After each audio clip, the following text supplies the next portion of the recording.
चलो I started the recording. Okay, कल का जो क्वेश्चन था ना, एक्चुअली हमने किसी चीज पे based on something we started the solution, but the thing is वहाँ पे थोड़ा सा चीज़ें बदल जाती है। Where will be morning batch.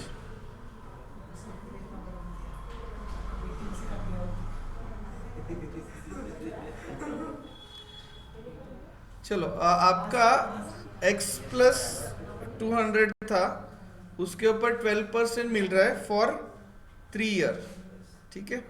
और दूसरा x प्लस 600 था, उस पे कितना मिल रहा है, 9% मिल रहा है फॉर 4 ईयर, ठीक है। तो देखो यहाँ पे अगर हम लोग और बोला कि इन दोनों के बीच का डिफरेंस 270 है, ठीक है। तो हमने क्या किया था, x को 100 मान लिया था कि इधर भी 100 मान लो, इधर भी 100 मान लो, तो कोई दिक्कत नहीं। उस केस में क्या हो रहा था कि ये आपका नंबर बड़ा आ रहा था और ये छोटा आ रहा था। अभी लेट्स से हम इसको 100 मान लेते हैं, तो this will become 300 and this will become 700। तो 12% पर ईयर, यानी 3 ईयर्स का कितना हो गया, ये 4 ईयर्स था क्या, ये 4 ईयर्स था, ये 3 ईयर्स था, sorry, this was 4 years, this was 3 years. तो 12% पर ईयर, तो 4 ईयर इज 48%। तो अगर हम इसका 48% निकालेंगे तो इट विल बी लाइक 150, तो 50% हो गया। 150 माइनस 3% इज 1, सॉरी 3 इज 1%। दो प्लेसेस के बाद डेसिमल पॉइंट लगाते हो तो 1% होता है, तो 2% इज 6, तो -6 करेंगे तो कितना होगा, 144 होगा। और इसका अगर हम 9% यानी 3 ईयर्स का 27% निकालते हैं तो 25% कितना होगा, 350 इज 50%। इसका हाफ करेंगे तो 50% होता है, 350। 350 का आधा यानी 150 प्लस 175, 175 इज 25%, ये 25% हो गया। तो इधर ही देखोगे तो आगे करने की जरूरत नहीं, ये नंबर बड़ा आ जाएगा। इसके हिसाब से हम देखेंगे तो ये 175 जो है प्लस और कुछ 2% ऐड करना पड़ेगा। चलो 2% ऐड करेंगे तो कितना होगा, 14। तो ये कितना हो जाएगा आपका 189 हो जाएगा। तो यहाँ पे definitely this is bigger one, ये बड़ा है ये छोटा है, तो इसके हिसाब से मैं चलूंगा। तो इसमें से इसको माइनस करने के बाद में ये आना चाहिए, बड़े नंबर में से छोटा नंबर माइनस करोगे ना आप, ऐसे हमने सोचा था। बट द थिंग इज अगर x का वैल्यू बड़ा हो जाता है, अगर s एक सर्टेन लेवल के बाद में क्या हो जाता है कि ये नंबर बड़ा हो जाएगा, ठीक है। फॉर एग्जाम्पल अगर मैं x का वैल्यू 1000 ले लेता हूँ, ठीक है, x का वैल्यू अगर मैं 1000 ले लेता हूँ, ये चलो इसको रहने दो, 300 इधर ही रहने दो, तो so that will have that clarity.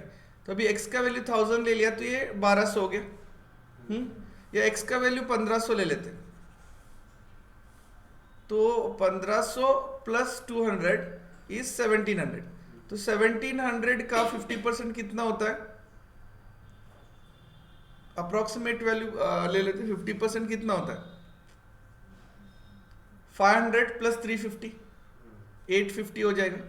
हाँ, -2% करना है तो 2% यानी 34, -34, तो कितना हो जाएगा ये, देखो 1% इज 17, 2% इज 34, 816 हो गया। अभी यहाँ पे 1500 प्लस 600 कर लिया हमने, ठीक है, तो ये कितना हो जाएगा, 21 हो जाएगा। 21 का 27% निकालना है हमको।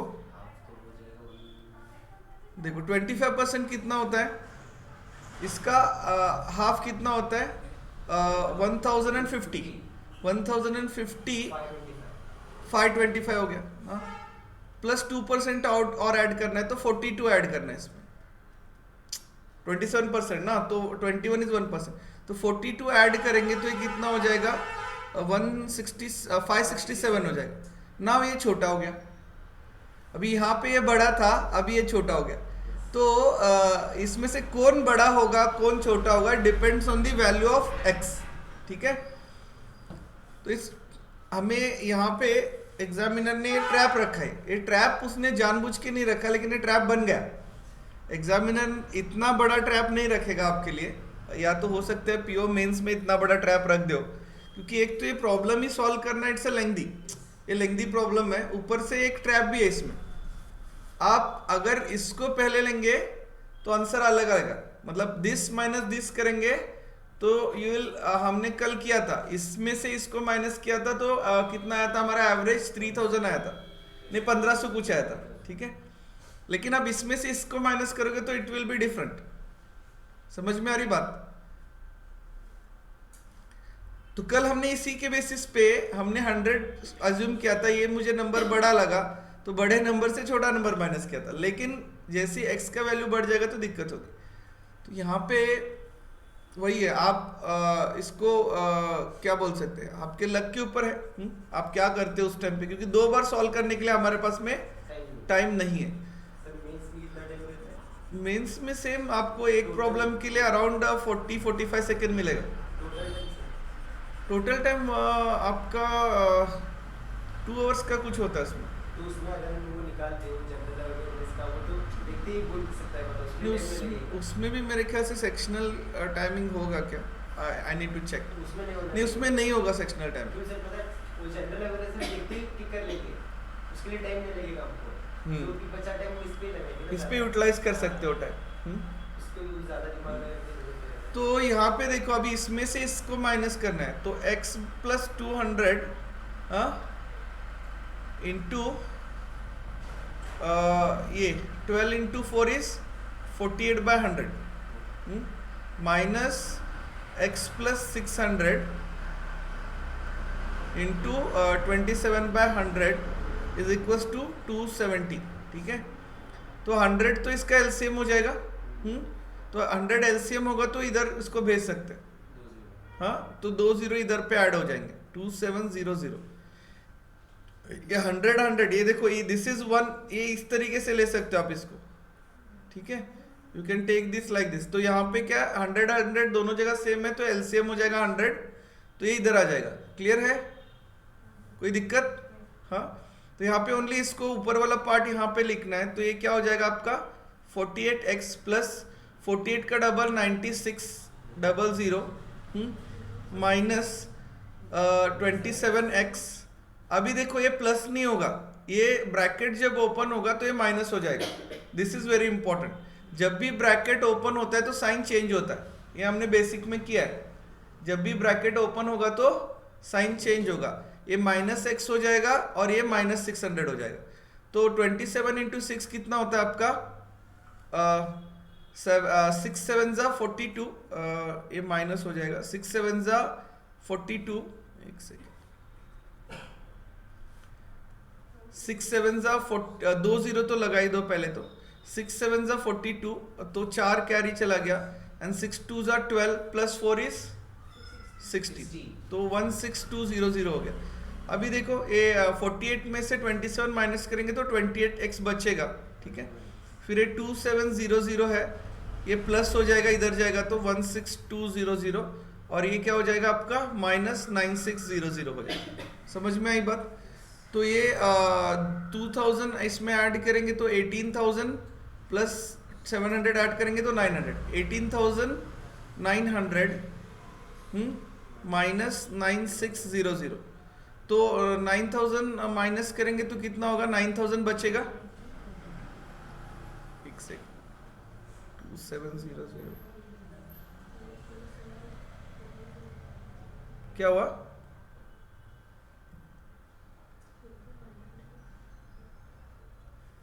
बोलो। हाँ वही बोल रहा हूँ, ये 30 होगा क्योंकि ये 270 ऑलरेडी है, 100 यानी 20 हो जाएगा, ठीक है। तो ये 27000 है, ठीक है। तो 27000 में से आप 27,000 प्लस 16,000 तो कितना हो जाएगा?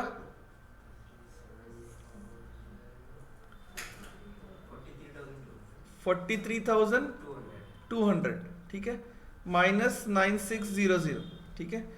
तो इसमें से 9000 पहले 600 पहले निकाल दो, 600 पहले निकालोगे तो कितना बचेगा आपका 42,800 बचेगा, 42,800 बचेगा, फिर 9,000 निकाल दो। 9,000 निकालेंगे तो कितना बचेगा? 31,800।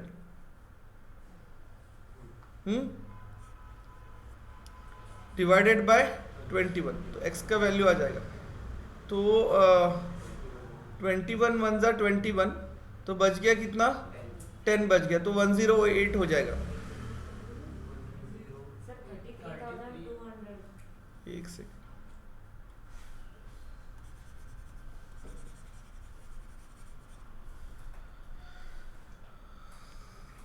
$43,200। हाँ जी, ಇಲ್ಲ ಇಲ್ಲ ಸರ್, ಓಪನ್ ಇಲ್ಲ।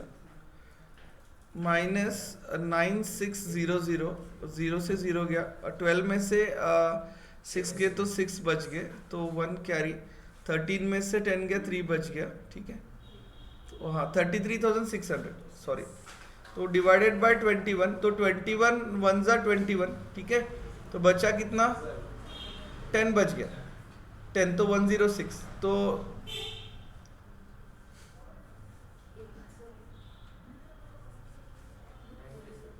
21 वन जा 21, हाँ तो 126 हो जाएगा। तो 6 जा, तो ये 1600 हो गया। तो 1600, x का वैल्यू आ गया 1600, तो ये 1600 प्लस 200, ये आपका हो गया 1800, और ये आपका 1600 प्लस 600 इज इक्वल्स टू 2200। तो ये दोनों को ऐड करेंगे तो कितना होता है? 4000 हो जाएगा, 4K। तो एवरेज कितना हो जाएगा? 2K हो जाएगा, डिवाइडेड बाय 2। तो एवरेज इज 2K। अभी आएगा, अभी डेफिनेटली आएगा। तो मैं ये बोल रहा था कि अगर आप इसको पहले लोगे तो अलग आएगा, इसको पहले लोगे तो अलग आएगा। आंसर तो दोनों केस में आएगा, समझ रहे बात को, बट अलग अलग आएगा। तो चलो, उसने सेट किया है एक। चलो ये क्या ना, बहुत बार क्वेश्चन पेपर, मतलब जो क्वेश्चन सेट करता है, एग्जामिनर जब सेट करेगा तो बहुत सोच समझ के सेट करता है। वो कभी भी ऐसी दिक्कत वाली चीज़ आपको नहीं देगा जिसके वजह से आप अटक जाओ कहीं, क्योंकि उसको भी पता है आपके पास 30 सेकेंड या 45 सेकेंड है, तो उतने में सॉल्व करना है। तो वो खुद सॉल्व करता है, सारी चीज़ों को देख के वो डिसाइड करता है क्वेश्चन कैसे देना है। तो ये क्वेश्चन जो होते हैं वो कुछ इंस्टीट्यूट्स या कुछ इंडिविजुअल सेट करते हैं, तो वो लोग बहुत सोचते नहीं इसके बारे में कि क्या दिक्कत हो सकती है। तो अभी यहाँ पे ये दिक्कत है, आप इसको लोगे तो अलग आएगा, इसको लोगे तो अलग आएगा, देयर इज नो क्लू।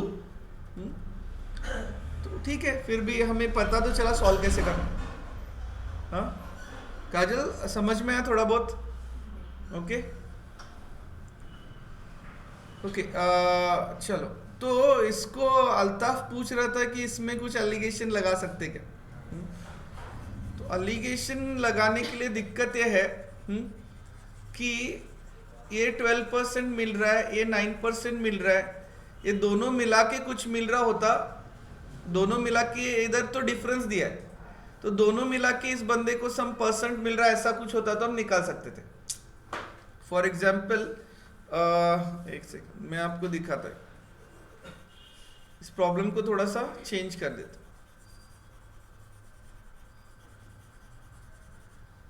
कहाँ पे इस टाइप की प्रॉब्लम में, चलो इस एग्जैक्ट प्रॉब्लम में तो will not be able to apply the allegation.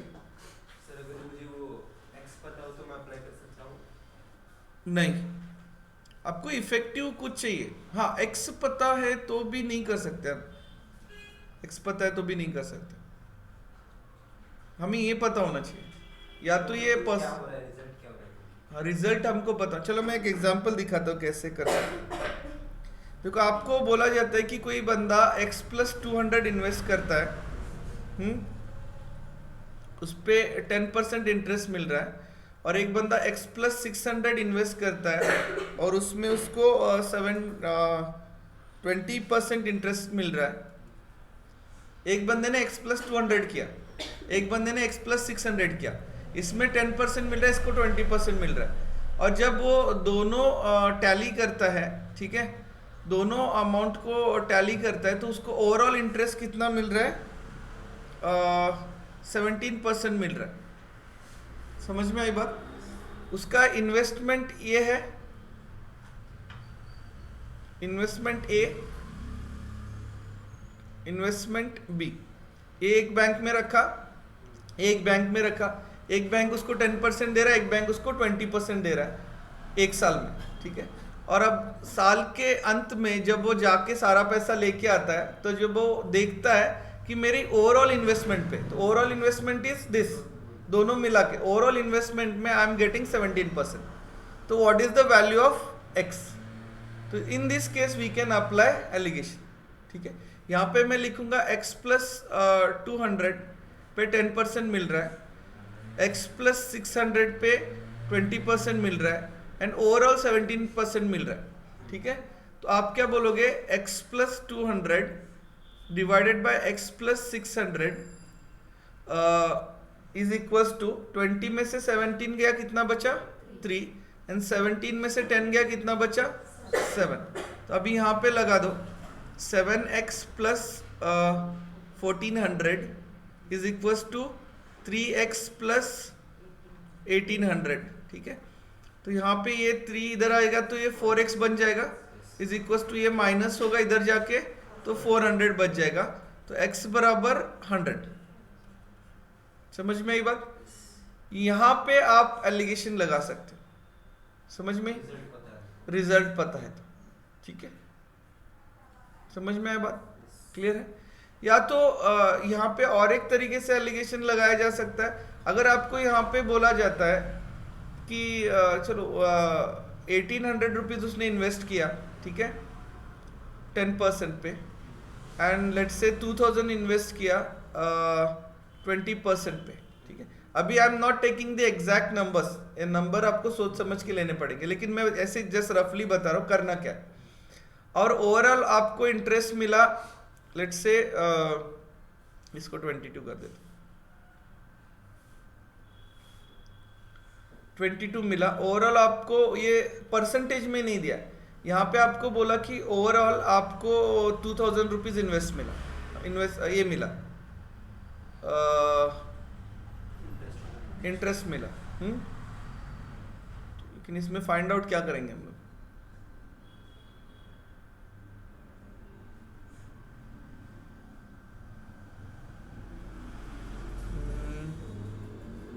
इसमें से किसी चीज को x मानते हैं, ठीक है। इसमें से किसी चीज को मैं x मान लेता हूं कि एक का बताया नहीं, 1800 रुपए उसने x% पे इन्वेस्ट किए, 2200 रुपीज 20% पे इन्वेस्ट किए। At the end of year he got 2000 rupees total interest. तो 1800 रुपए कितने परसेंट पे इन्वेस्ट किए? इन this case what you can do is, ये परसेंटेज है, ये x% है, ये कितना परसेंट है देख लो। टोटल इन्वेस्टमेंट कितना उसका? 4000 है ना, ये 4000 है। 4000 का 2000 कितना होता है? 5% होता है, ठीक है। तो हमें ये पता चला कि ये 5% है। अभी एलिगेशन लगा दो,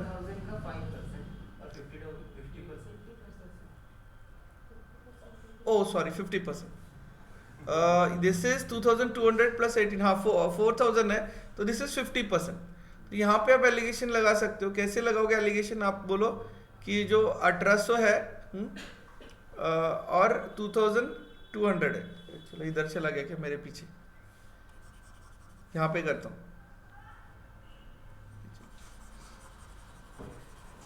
आप क्या बोलोगे कि ये 1800 रुपीज x% पे रखा, ठीक है, और ये 2200 जो है आपने किस पे रखा? 20% पे रखा, एंड ओवरऑल इन्वेस्टमेंट इंटरेस्ट आपको 50% मिला, ठीक है। तो यहाँ पे आप ये 1800 और 22 की जगह पे आप इसका रेशियो ही ले लो, कितना होता है? ये 2 0 से 2 0 कट गया, क्योंकि एक के नीचे एक लिखते हैं ना हम लोग इसको, तो ऐसे ही कटना है। तो 9 जा एंड 11 जा, तो ये 9/11 है, इज इक्वल्स टू 20 माइनस 50 और 50 माइनस x। तो ये सॉल्व करेंगे तो x का वैल्यू आ जाएगा। Now we are not going to solve, because यहाँ पे हमने नंबर ठीक से नहीं लिए। इसके लिए नंबर सही से लेने पड़ेंगे आपको। कैलकुलेशन जो है ना, पहले आपको x का वैल्यू लेके उसके बाद ये नंबर्स आपको सही से सेट करने पड़ेंगे, ठीक है। तो मैं अभी रैंडमली आपको दिखा रहा हूँ, लेकिन आपको ऐसा पूछा जाता है कि 1800 रुपीज x% पे इन्वेस्ट किए और 2200 रुपीज 20% पे इन्वेस्ट किया, एंड ओवरऑल 2000 रुपीज इंटरेस्ट मिला उसको ओवरऑल। सर इसको हम ऐसे भी लिख सकते हैं ना, 20% उसको 2200 पे मिल रहा है, तो अगर मैं इसका 20% निकाल लूं तो मुझे कुछ अमाउंट मिल जाएगा। हाँ देखो, ये 20% कितना होता है इसका, 10% इज 220, हाँ, तो 20% इज 440, हाँ, तो 440 तो इसी पे मिला है, तो इसमें से 440 माइनस कर दो, तो 440 माइनस करोगे तो 1560, इसके ऊपर 1560 मिला, ठीक है। तो यहाँ से भी निकाल सकते हैं, बट एलिगेशन कैसे लगाना है मैं दिखा दिया, ठीक है। यहाँ से भी आप डायरेक्टली निकाल सकते हो कि इसके ऊपर तो 440 मिला है, तो बाकी 2000 में से 1560 इसके ऊपर मिला है, तो 1560 इसका कितना परसेंट होता है, that we can find out. कैसे करेंगे कि 15 पार्ट वैल्यू ऊपर, फुल वैल्यू नीचे, इंटू 100, तो ये परसेंटेज वैल्यू मिल जाएगा कि ये कितना परसेंट है। We can do it in this way also, और we can use alligation also. तो मैं बता रहा हूँ कि एलिगेशन इज अ टूल, उसको आप लगा भी सकते हो, नहीं भी लगा सकते, उसके बिना एलिगेशन आपको आना ही करके जरूरी नहीं है, बट आएगा तो बहुत सारी चीजें। इस केस में बहुत इजी हो गया आपको कैलकुलेशन, हाँ, इस केस में आप देखो कितना इजीली सॉल्व हो गया, ठीक है। तो अभी हम लोग सीख रहे इसको, अभी थोड़ा प्रैक्टिस करोगे, हाँ, आप नेट पे सर्च करो थोड़ा कि एलिगेशन वाला प्रैक्टिस सम करके, तो उसमें आएंगे प्रॉब्लम्स। आप जब तक करोगे नहीं खुद से तब तक होगा नहीं। लेकिन हम उसको तभी अप्लाई कर सकते हैं जब ये दो चीजें मिक्स हो और एग्जैक्टली, रिजल्ट आए। रिजल्ट नहीं आएगा तो भी चलेगा ना। अभी यहाँ पे आपको रिजल्ट नहीं पता है, ये दोनों पता है, तो इधर x मान लो, दो चीजें मिक्स होना चाहिए। जब दो चीजों का मिक्सचर होता है वहां पे हम एलिगेशन अप्लाई कर सकते हैं, वहां पे पॉसिबिलिटी बनता है एलिगेशन अप्लाई करने का, बट हमेशा अप्लाई कर सकते हैं ऐसा नहीं है, but there will be a possibility. अब जब भी दो टाइप के मेटल मिक्स हो रहे हैं, गर्ल्स एंड बॉयज मिक्स हो रहे हैं, हाँ, दो टाइप के चावल मिक्स हो रहे हैं, और जैसे हमने कल किया था कि एक्सपेंस और सेविंग मिक्स हो रहा है, तो क्या बन रहा है, इनकम बन रहा है। तो ऐसी जगह पे आप एलिगेशन यूज कर सकते हो, दो लोग मिक्स हो रहे जहाँ, ठीक है, दो लोगों के मिक्सचर में एलिगेशन लगा सकते हो। इसीलिए this tool is given along with the mixture के चैप्टर के साथ में एलिगेशन वाला टूल दिया हुआ। This chapter is mixture and allegation. तो जहाँ भी मिक्सचर हो रहा है वहाँ पे एलिगेशन लगा सकते हैं, ठीक है। वो वाला मिक्सचर नहीं, ड्र वाला, हाँ, ये वाला मिक्स, हाँ, वो भी मिक्स ही करता है, वैसे सारे मसाले मिक्स करता है, पूरा एक ही जगह मिक्स करना है, हाँ, पूरा डाल देगा उसमें, एक ही मिक्स होके आएगा बाद में। ओके। तो एक बार क्या होता ना, एक बंदे की वाइफ है, वो अपने मैके चली मैके जा रही होती है, उसकी कुछ कजन वजन की शादी है, तो हस्बैंड बहुत खुश होता है, हाँ, ये जा रही है, आराम से मजे करूंगा करके। तो ये जाती है तो फोन करती है, हाँ, बहुत मतलब वो संकी टाइप की वाइफ है, तो बोलती है, फोन करती है, कहाँ पे हो। जैसे ही मतलब इवनिंग हो गया ना, जैसे उसके ऑफिस का टाइम हो गया, तो कहाँ पे हो, तो बोला घर पे हो, तो मिक्सर चालू करके दिखाओ, मिक्सर, हाँ घर पे है। फिर नेक्स्ट डे फोन आता है, कहाँ पे हो, घर पे हो, मिक्सर चालू करके दिखाओ, हाँ घर पे हो, है? तीसरे दिन क्या करती हो, घर पे पहले आ जाती, मतलब सरप्राइज चेक करने के लिए। तो बेटे से पूछती, पापा कहाँ है, पता नहीं कहाँ गए, मिक्सर साथ ले।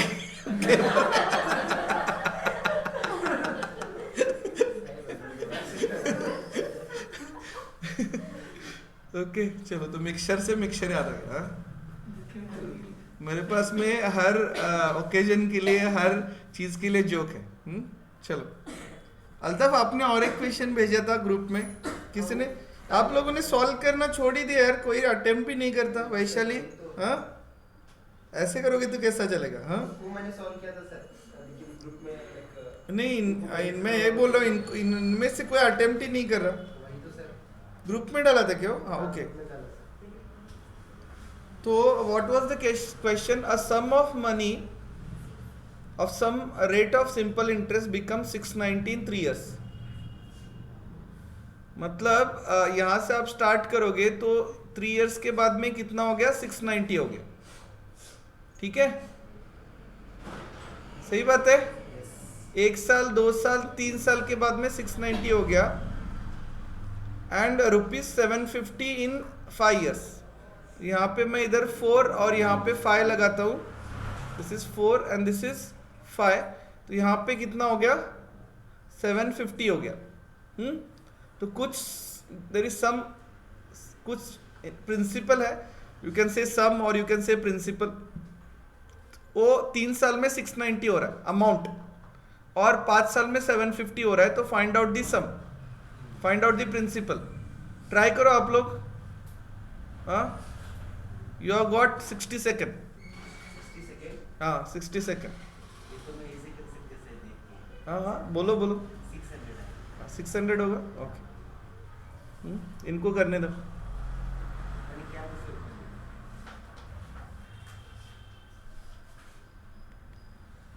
तो आपने किया क्योंकि आपने वो पकड़ लिया परसेंटेज को सही से, तो मैं यही बोल रहा हूँ कि इसको पेन पेपर उठाने की भी जरूरत नहीं है। अगर डायरेक्टली दे दिया ना वहाँ पे। हाँ हाँ, तो मैंने तो ये उसको पूरा सॉल्व करके रखा है इसको, अब इसको पढ़ के करने में थोड़ा सा दिक्कत आएगा, लेकिन यहाँ पे ऐसे ही तरीके से लिखोगे तो फिर मैं इसलिए बोलता हूँ कि पिक्चर बनाना आना चाहिए, किसी भी प्रॉब्लम का पिक्चर आपको बनाना आना चाहिए।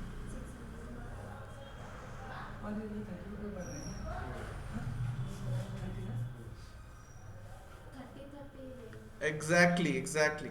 फिर अभी देखो यहाँ पे आप देख रहे हो कि यहाँ से यहाँ तक कितना इंक्रीज हुआ है, 60 का इंक्रीज हुआ है। तो 1 साल में 2 साल में 60 का इंक्रीज हुआ है, तो 1 साल में कितना, 1 ईयर में 30 का इंक्रीज हो रहा है, ठीक है। तो यहाँ पे ये 3 साल के बाद में 690 हुआ है, तो 3 साल में 30 30 30 3 बार ऐड हुआ होगा, तो 690 माइनस 90 करना पड़ेगा, क्योंकि ये 30 प्लस 30 प्लस 30 ऐड होके 690 बना है। तो यहाँ से यहाँ पे जाना है मुझे, यहाँ से यहाँ पे जाना है, तो माइनस 90 करना पड़ेगा, तो 690 माइनस 90 इज 600।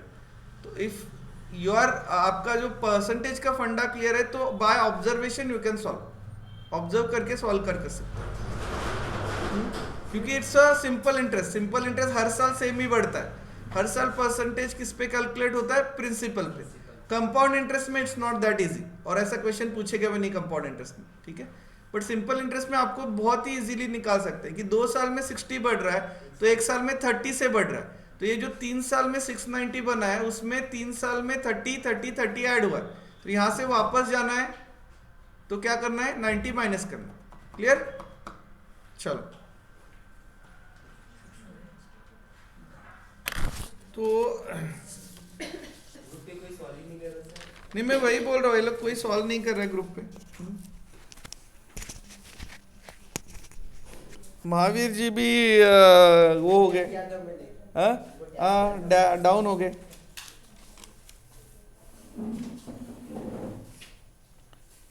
ओके, मेनिस्ट्रेशन में इट्स सिंपल ज्योमेट्री, ठीक है। 2D ज्योमेट्री उसमें मैक्सिमम आएगा, 3D आपको नहीं आएगा। 3D वाला वगैरह SSC में आता है, 2D वाला आएगा। तो what is 2D and 3D? हाँ, 2 डायमेंशनल 3 डायमेंशनल, ये तो फुल फॉर्म बता दिया है।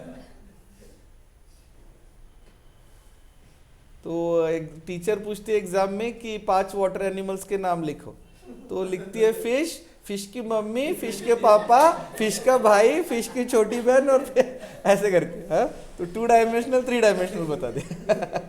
व्हाट इट इज एक्चुअली, क्या होता है? 2 डायमेंशनल होता है जहां पे आप 2 चीजें उसकी मेजर करते हो। जैसे अगर मैं आपको ये नोट पूछता हूं, ठीक है, तो नोट के 2 ही डायमेंशन है, ठीक है, इसका लेंथ और विड्थ। इसका ये लेंथ है और ये विड्थ है, तो ये 2 डायमेंशनल हो गया। लेकिन आपको मैं कोई क्यूब ले पूछता हूँ, क्यूब, चलो मैं कल 2 क्यूब भी लेके आपको परम्यूटेशन कॉम्बिनेशन सिखाने की। तो यहाँ पे क्या इसका लेंथ भी है, विड्थ भी है, और ये आपका ये भी मेजर कर सकते हो ना आप, ब्रेड्थ, ठीक है, LBH, ठीक है। तो अगर मैं आपको क्यूब देता हूँ तो दिस इज 2 डायमेंशनल, ठीक है, और आपको मैं क्यूबॉइड देता हूँ तो दिस इज 3 डायमेंशनल, ठीक है। तो इसको इसका एरिया क्या करते हो आप, लेंथ इनटू ब्रेड्थ करते हो, ठीक है। और इसमें L B H हाइट भी आता है, लेंथ ब्रेड्थ एंड हाइट, ठीक है। क्लियर है चीज, what is 2 dimensional, what is 3 dimensional. हाँ, फिल्म में ऐसी basically you will be able to see the depth. आप 2D कार्टून देखो और 3D कार्टून, शिनचैन देखते हो आप लोग, हाँ देखते हो, ये देखो कि शिनचैन सुनते उसके चेहरे पे नूर आ गया, हाँ। डोरेमोन देखते हो, हाँ ठीक है, Doraemon also 2D, it's a 2D cartoon, हाँ। वो हम लोग भी घर में शिनचैन बहुत देखते हैं। और जब मेरी वाइफ प्रेग्नेंट थी ना सेकंड बच्चे के लिए, तो उसने बहुत शिनचैन देखा। और मेरी छोटी वाली ना वो शिनचैन है, पूरा शिनचैन है, पूरा का पूरा शिनचैन है, उसमें कोई भी डिफरेंस नहीं है। वो अपने मन का करती है, उल्टा काम करती है, डरती नहीं है, हाँ। उसको कुछ भी बोलो फर्क नहीं पड़ता, कितना भी मारो पीटो कुछ फर्क नहीं पड़ता, हाँ। उसको कुछ भी फर्क नहीं पड़ता बिल्कुल, और वो दिमाग से तेज भी है। तो एक हमारे घर में पूरा का पूरा शिनचैन है, मेरी छोटी वाली पूरा शिनचैन का वो है, कुछ भी फर्क नहीं उसमें, हाँ। तो उसको हम भगत सिंह कर रहे कल ना 26 जनवरी के लिए। तो उसको हमने बोला कि छोटा बचपन वाला भगत सिंह बना उसको। तो भगत सिंह क्या था कि बचपन का उसका एक सीन है कि जो बंदूक होती है ना वो खिलौने वाली, वो ज़मीन में गाड़ रहा होता है उसको, बंदूक को।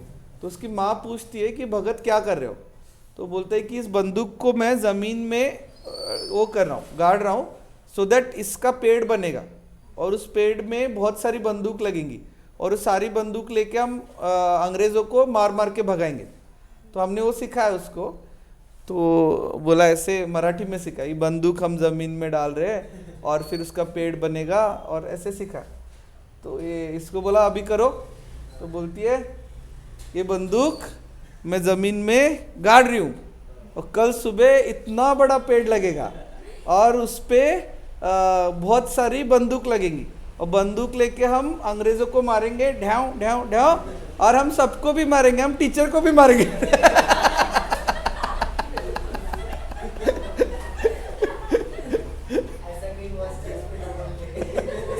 वो बोल सकती है, कुछ भी बोल सकती हो। तो बोलती टीचर को भी मारेंगे। तो बोला टीचर को क्यों मारेंगे, वो हमको मारती ना इसलिए बोले। तो कुछ भी मतलब उसको कुछ नहीं सिखाया, इतना सिखाया तो कुछ ऐड कर दिया उसने, पूरा शिनचैन है वो। तो हमारे घर में इंटरटेनमेंट की जरूरत नहीं है। ओके, तो बताया था ना मैंने उसको, एक बार बोला मैं कि तू जल्दी से ऐसे परेशान कर रही ना, तू बड़ी हो जाएगी तो तेरी शादी कर देंगे। तो बोलती मैं क्या करूँगी, राइस थोड़ा कम कम खाऊंगी तो जल्दी बड़ी ही नहीं होंगी बोलती। ओके, तो 2D और 3D समझ में आ गया। तो 3D में क्या ना बेसिकली डेप्थ दिखता है। तो शिनचैन और डोरेमोन जो कार्टून्स है वो लोग 2D है, उनका डेप्थ नज़र नहीं आता। लेकिन कुछ कार्टून्स होते हैं जैसे कौन सा ये सिंगम विंगम वाला आता है ना, सिंगम, आई थिंक वो 3D है। कौन सा, मोटू पतलू, हाँ मोटू पतलू। तो उसमें आपको उसका डेप्थ भी नज़र आता है। तो जहाँ पे आपको डेप्थ नज़र आ रहा है उसको हम 3D बोलते हैं, ठीक है। तो जो 3D मूवी है ना उसमें एक्चुअली डेप्थ नज़र आता है हमको।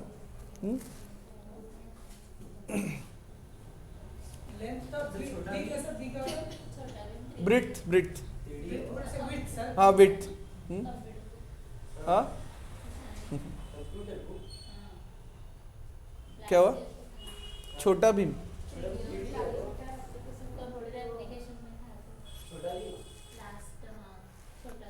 छोटा भीम बनाना था।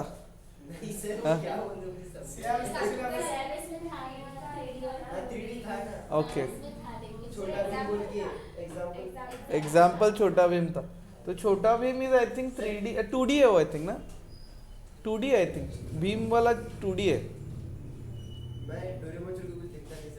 ओके, नहीं डोरेमोन अभी चेंज कर दिया ना उसको, पुराने वाला नहीं है, कुछ नया वर्जन आ गया उसका डोरेमोन का। वही है क्या, नहीं कुछ अभी कित्रेसु वगैरह कुछ नया कैरेक्टर ऐड किया उसमें। नहीं नहीं नहीं क्या बोल रहे हैं? आप बोलना चेंज हुआ है बोल के, तो ये बोल रहे तू देखता है ना, तू बोल बोल के, मैं बोला वो मेरे को बोल के चेंज करता है क्या? नहीं, या तो हो सकता है कि नया अलग ही सीरियल है, कित्रेसो अलग है, डोरेमोन अलग है, लेकिन उसमें सेम कैरेक्टर्स है, वो जियान वगैरह सब उसमें है, लेकिन नाम अलग है, उसका डुप्लीकेट टाइप का निकाला। वैसा ही था हुआ ना सर, वो माइटी राजू और भीम, उन्होंने राजू को कैरेक्टर वहां से ले लिया, माइटी राजू क्रिएट कर दिया। ओके ओके ओके, लेकिन वो चला नहीं, बंद हो गया। पता ये डोरेमोन का। लेकिन प्रॉब्लम क्या हुआ, मेरी छोटी बड़ी वाली बच्ची देखती थी डोरेमोन, तो वो क्या ना, उसमें जो हीरो है नोबिता, वो रोतलू है, हमेशा रोता रहता है। तो ये ऐसे ही करना शुरू किया मेरी बेटी ने, वो मतलब हमेशा रोना हर एक चीज़ के लिए, कुछ मतलब देखो वो बंदा कैसा है, रोतलू है वो, हर चीज़ में वो कंप्लेंट करता है, हर चीज़ में रोता रहता है, हर चीज़ में उसको हेल्प चाहिए। तो सेम ऐसे एक्ट करना शुरू किया, तो फिर हमने बंद कर दिया टोटल। आज के डेट में भी मेरे घर में डोरेमोन बैन है, हम देखते नहीं उसको, बिकॉज क्या ना, वो साइकोलॉजिकली लोगों पे वैसे परिणाम करेगा। और बीच में बैन हुआ था ना सर, वो फुली बैन हुआ था क्या? आई डोंट नो, कहीं पे था ही नहीं, चैनल ही था नहीं। हो सकता है, हो सकता है। तो आपको बहुत सोच समझ के वो चीज़ करनी है। हाँ, मैं थोड़ी ना उसके आइडिया करूंगा अभी। नहीं, देखने का बहुत खराब असर होता है। हाँ, मैंने प्रैक्टिकल करवाया था ना, कौन कौन था उस प्रैक्टिकल में, कौन प्रेजेंट था बताओ? मैंने एक प्रैक्टिकल कराया था। हाँ, अभी जिसको पता हो चुप रहेगा, मुझे नहीं पता सर। नहीं पता है। हाँ, तो चलो एक प्रैक्टिकल करते हैं। तो मैं आपको हाथ ऐसे आगे रखना है, ठीक है? मैं 1 2 3 गो बोलूँगा, क्लैप करना है, ठीक है? 1 2 3 गो, क्लैप, ठीक है? हाथ आगे रखो, हाथ आगे रखो। 1 2 3 वो कहाँ पे बोला? गो बोला नहीं, कितने लोगों ने क्लैप किया? ठीक है, हाँ एग्जैक्टली। तो मैंने क्लैप किया, आपने क्लैप कर दिया, जबकि मैंने 2 बार आपको बोला गो बोलने के बाद क्लैप करना है करके, ठीक है? तो देखने का ये असर होता है। होता है। हाँ, तो आप इसलिए जो चीज़ देख रहे हो ना उसको, क्योंकि पिक्चर मेमोरी आदमी का बहुत वो होता है, स्ट्रांग होता है, तो आपको कोई भी चीज़ देख रहे हो उसको सोच समझ के देख, मतलब यही तो हम डस्टबिन नहीं बनाना इसको, अच्छी चीज़ें देखो सो दैट अच्छी चीज़ें अंदर जाए।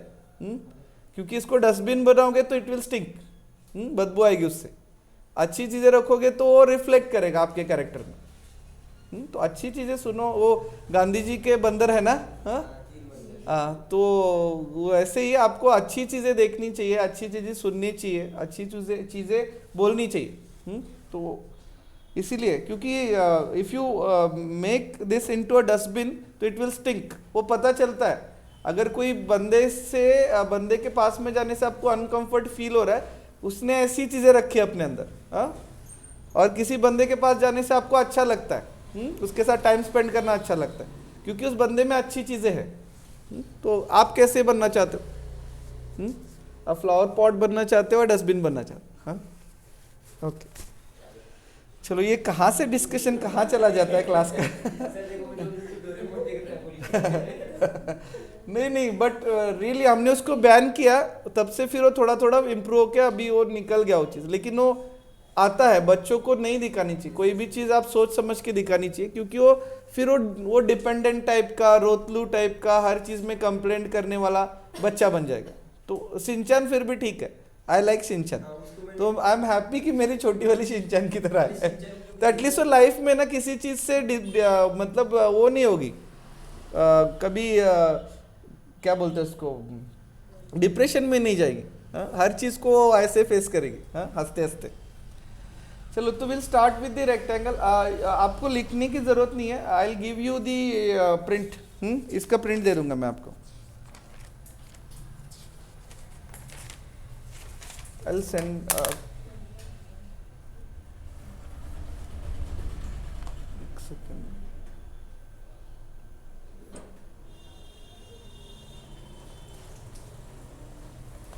तो टुमारो इज 26 जन, आ रहे हो ना सब लोग? या किसी का कल्टी करने का इरादा है, हम 26 जनवरी मनाएंगे करके? हाँ, पहले ही बता दो, नहीं आना है तो। आ रहे हो सब लोग?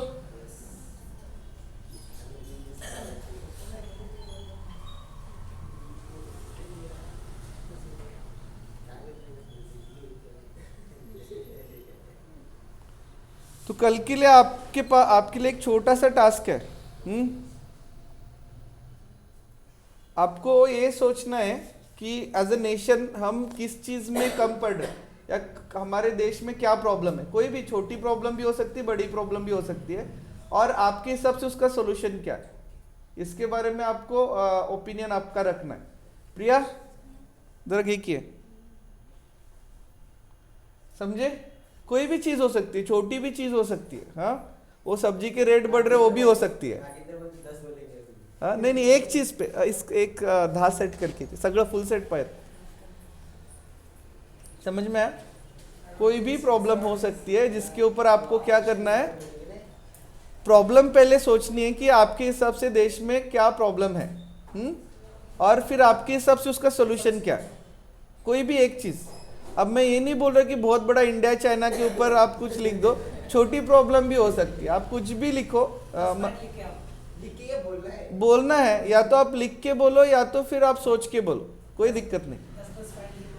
10 पॉइंट लिखने के लिए नहीं बोल रहा। See even if you speak even if you say 2 lines also it's okay, no problem. But आपको एक एक्सरसाइज दिया है कि आप एक बार सोचो कि एज ए नेशन हमारी प्रॉब्लम क्या है, या कोई समस्या है, या आपको लगता है कि ऐसे नहीं ऐसे होना चाहिए तो सही रहेगा, तो आपके हिसाब से, किसी और के हिसाब से नहीं, तो उसको हम कैसे ठीक कर सकते हैं, इसके बारे में सबको बोलना है कल। पक्का? हाँ, तो कुछ भी हो सकता है, एनीथिंग, कुछ भी हो सकता है, एनीथिंग, कुछ भी। सी ये देश जो है ना, this nation is of 1000 problems, but at the same time यहाँ पे 2000 सोल्यूशन भी है। That is the beauty of India. क्योंकि यहाँ पे 1000 प्रॉब्लम्स है, तो ऐसे सोचने वाले लोग भी है जो 2000 सोल्यूशन दे देंगे इसके, या 5000 सोल्यूशन मिल जाएंगे आपको। प्रॉब्लम फाइंड आउट करो। चलो, will start with the rectangle.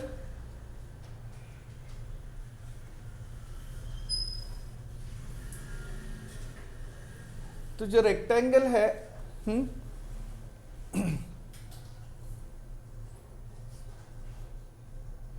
Rectangle को आप कैसे आइडेंटिफाई करते हो? Opposite sides equal and all angle 90 degree. Opposite side equal plus all angle 90 degree, correct? ये साइड और ये साइड इक्वल है, ये साइड और ये साइड इक्वल है, and all the angles are 90 degree. ठीक है? तो मैं स्क्वायर को भी रेक्टेंगल बोल सकता हूं if I go as per this definition.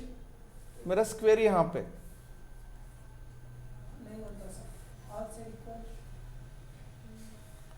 नहीं, अपोजिट साइड, यहां पे भी अपोजिट साइड इक्वल है, एंड ऑल एंगल 90 डिग्री। तो मैं स्क्वायर को रेक्टेंगल बोल सकता हूं, बट रेक्टेंगल को स्क्वायर नहीं बोल सकता, क्योंकि स्क्वायर का डेफिनेशन क्या है? All side equal plus all angle 90 degree. तो square can be a rectangle, but rectangle can not be a square, क्योंकि यहाँ पे अपोजिट साइड इक्वल है। मुझे स्क्वायर में क्या चाहिए? ऑल साइड इक्वल चाहिए, दैट इज द डिफरेंस। तो यहाँ पे एरिया कैसे निकालेंगे हम लोग? Area is equals to length into breadth. ठीक है? तो this is length and this is breadth. ठीक है?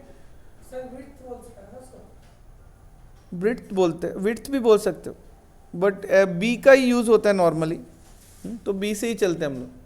विड्थ भी बोल सकते हैं, but this is breadth, this is length. ठीक है? और अगर यहाँ पे दो अपोजिट एंगल से हम लोग एक लाइन बनाते हैं ऐसे, तो दैट इज डायगोनल। ये क्या है? डायगोनल। ठीक है? इसको डी भी बोलते हैं हम लोग, इसको बोलते हैं एल, इसको बोलते हैं बी। तो एरिया क्या है? L into B. सेकेंड इसका पेरीमीटर क्या है? What is perimeter? पेरीमीटर क्या होता है?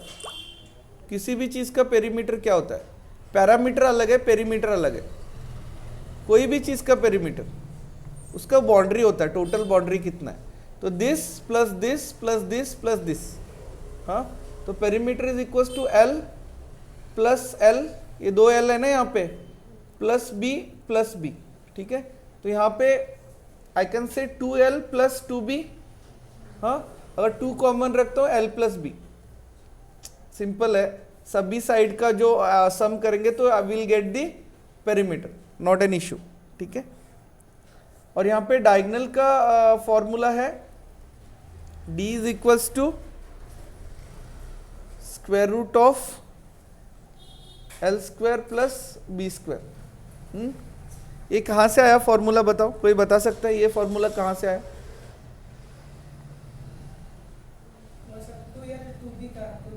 नहीं, इधर से नहीं आया। d का अगर मुझे वैल्यू निकालना है, d कितना है, तो square root of l square plus B square, ये कहा एग्जैक्टली, हाँ, तो पाइथागोरस से आया। पाइथागोरस थ्योरम क्या कहता है, जब भी कोई राइट एंगल ट्रायंगल है, ठीक है, तो ये जो डायगोनल है दिस, इसका square is equal to this square plus this square, A square is equal to B square plus C square. ये इसका जो स्क्वायर है ये दोनों के स्क्वायर के सम के बराबर होता है। तो अगर मुझे ए निकालना है तो मुझे B square plus C square करना है, ठीक है। तो यहाँ पे मुझे डी का square is equal to length का स्क्वायर प्लस ब्रेड्थ का square, but D is equal to square root of L square plus B square. ये कहाँ से आया? पाइथागोरस। पाइथागोरस कौन है?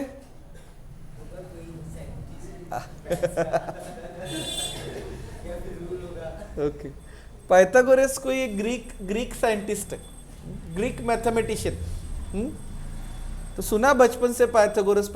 तो पाइथागोरस यहाँ पे अप्लाई होता है जहाँ पे राइट एंगल ट्रायंगल, किसी भी ट्रायंगल के लिए अप्लाई नहीं होगा। भाई अगर ये हमारा राइट एंगल ट्रायंगल ही है ना, तो यहाँ पे इसलिए अप्लाई हो रहा है। Diagonal is equal to the actual formula is D square is equal to L square plus B square, ठीक है। तो d is equal to square root of L square plus B square, ऐसे बनता है formula. समझ में आई बात, ठीक है। यहाँ पे तीन ही चीज़ें आपको, एरिया पता होना चाहिए, पेरीमीटर पता होना चाहिए, और डायगोनल कैसे निकालने पता होना चाहिए। क्लियर है बात? ओके, नाउ स्क्वायर पे आते हैं। स्क्वायर में क्या है आपका, all side must be equal, सारी की सारी साइड्स इक्वल है, ठीक है। तो I can say this is ए भी ए है, ए भी ए है, ए भी ए है। समझ में आई बात, ठीक है। तो यहाँ पे एरिया जो है इज इक्वल टू, देखो इसका एरिया भी सेम ही होता है, दिस इंटू दिस। जैसे इसका एरिया दिस इंटू दिस होता है, तो इसका एरिया भी दिस इंटू दिस होता है, ए इंटू ए। नहीं, 4a is perimeter, area is something different. तो अगर मैं इस नोट के एरिया की बात कर रहा हूं, ठीक है, तो मुस्कान का नोट है, ठीक है। हाँ, अब पता नहीं बनाती होगी तो बनाते हो क्या मुस्कान? ओके, हाँ, तो वो बोल रही है अगर बनाती होती तो मैं किस लिए आपके पास कोचिंग के लिए आती। ओके, तो यहाँ पे इसका अगर हम एरिया की बात करें तो एरिया मतलब ये पूरा पोर्शन, इसका जो टोटल पोर्शन की बात करें कितना स्क्वायर मीटर या स्क्वायर सेंटीमीटर है। एरिया का जो यूनिट है स्क्वायर सेंटीमीटर या स्क्वायर मीटर, ऐसे लिखते हैं। स्क्वायर मीटर बोल सकते हो या स्क्वायर सेंटीमीटर बोल सकते हो, ठीक है। या फिर आप इसको मीटर स्क्वायर या सेंटीमीटर स्क्वायर ऐसे भी लिखते हैं। ऐसे लिखो, ऐसे लिखो। ये कब आता है, जब आपका लेंथ भी मीटर में है और ब्रेड्थ भी मीटर में है, तो you will say area is square metre. और आपका लेंथ सेंटीमीटर में है और ब्रेड्थ भी सेंटीमीटर में है, तो you will say area is centimetre square. तो इसका मतलब क्या होता है, 1 मीटर स्क्वायर का मतलब क्या होता है?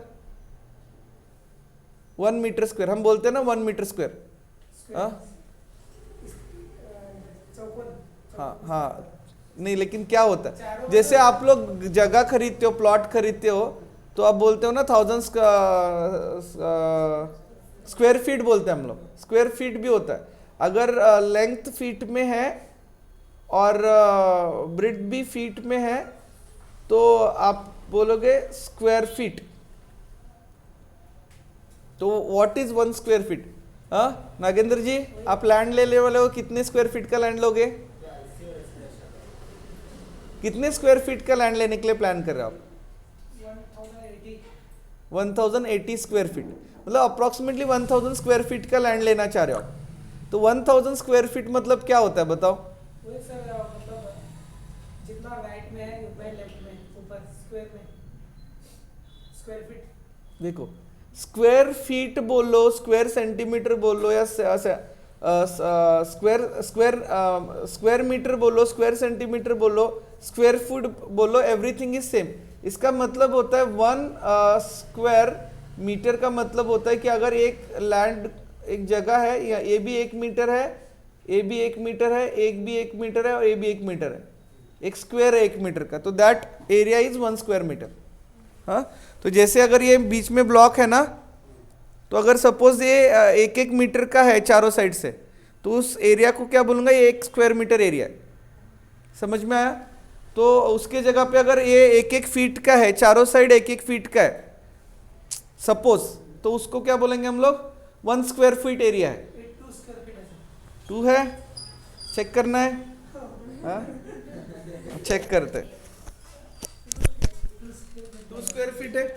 तो जो आप बॉम्बे वगैरह जाओगे ना, तो वहाँ पे स्क्वायर फीट पे, यहाँ पे भी होता है, पर स्क्वायर फीट में रेट होता है। घर में टेनिस प्लेयर होती है सेम। प्रैक्टिकल देखेंगे। ये अप्रोक्सीमेटली 1 फीट का ये है स्क्वायर ना, ये 12 इंच है, 12 इंच है, 12 इंच क्या होता है? 1 फीट होता है। यहाँ पे आप लगाओगे इसको, तो ये 12 तो अप्रोक्सीमेटली बोल सकते हो 2 फीट बोल सकते हो, अप्रोक्सीमेटली 1 इंच कम है 2 फीट। तो ये इधर 2 फीट है, इधर 2 फीट है, इधर 2 फीट है। हाँ, तो 2 स्क्वायर फीट हो गए, 2 स्क्वायर फीट हो गए। डिसऑनेस्ट में फंसाया है। और कहते सर आपको बिल डाल नहीं, ये 2 स्क्वायर फीट नहीं हुआ, ये 4 स्क्वायर फीट हुआ। सर ये नहीं 4 स्क्वायर फीट हुआ। ये 2 into 2, हाँ sir 1 into 1, 1 into 1 is 1 square feet. इसका एरिया निकालने के लिए बोलोगे तो क्या बोलोगे आप? 2 फीट और 2 फीट, 2 into 2 करोगे तो कितना स्क्वायर फीट है वो? 4 स्क्वायर फीट। समझ में आया? तो एरिया, सही सर। तो जब हम एरिया की बात कर रहे हैं तो हम ये पूरे पोर्शन की बात कर रहे हैं। और पेरीमीटर मतलब ये बाउंड्री, ये कितना सेंटीमीटर, ये कितना है, ये कितना है, ये कितना है, ये कितना है, ये सारे को ऐड करेंगे तो पेरीमीटर आएगा। समझ में आई बात? सर 2 into 2 को 2 स्क्वायर फीट बोलते हैं। 4 स्क्वायर फीट। और 1 into 1 को 1 into 1 क्या होता है? 1 into 1 करते हो ना आप। यहाँ पे देखो, आप यहाँ पे क्या कर रहे हो, ए भी 1 है, ए भी 1 है, ए भी 1 है, तो एरिया का फॉर्मूला क्या है आपका? एरिया का फॉर्मूला दिस इंटू दिस, तो 1 into 1 is 1, इसलिए 1 स्क्वायर फीट। जब मैं यहाँ पे 2 और इधर 2 बोलूंगा तो 2 into 2, 4 स्क्वायर फीट। वो समझ गया सर। हाँ। लेकिन सिर्फ उसमें एक फीट ही ऐड हो रहा है, तो 4 फीट बन रहा है। हाँ 4 स्क्वायर फीट। देखो आपका जो फंडा है ना, मैं बताता हूँ क्या है। ये 1 स्क्वायर फीट का फॉर्मूला पता चला आपको? 1 स्क्वायर फीट। अभी मैं बोलता हूँ ये 2 फीट है, ये 2 फीट, ये 2 फीट और 2 फीट है। हाँ, तो यहाँ पे बीच में एक लाइन लगा देता हूँ मैं 1 फीट पे, और यहाँ पे एक लाइन लगा देता हूँ। तो 1 स्क्वायर फीट वाला एक ब्लॉक यहाँ पे बन गया, इधर एक बना, इधर एक बना, इधर एक बना, तो 4 स्क्वायर फीट हुआ ना। देखो ये 2 फीट के बीच में से लगा दिया तो इधर 1 फीट है, और इधर भी एक लगा दिया तो ये 1 फीट है। क्लियर हो गया सर। अभी क्लियर हो गया ना? तो इसलिए वो 4 स्क्वायर फीट हो गए। तो वही डाउट था, मतलब 1 फीट है, सिर्फ 1 फीट बढ़ रहा है, लेकिन हाँ। उधर 4 हो रहा है सर। 1 फीट बढ़ने से 4 हो रहा है, चार क्योंकि हो रहा है। दोनों साइड से बढ़ रहा है ना। तो जब आपको बोला जाता है 1000 स्क्वायर फीट एरिया है, तो 1 फीट बाय 1 फीट का एक स्क्वायर आप लोगे तो ऐसे 1000 रख सकते हो वहां पे।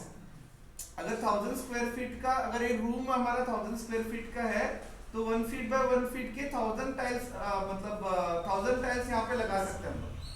समझ में ये बात? ओके, ये प्रैक्टिकल हो गया।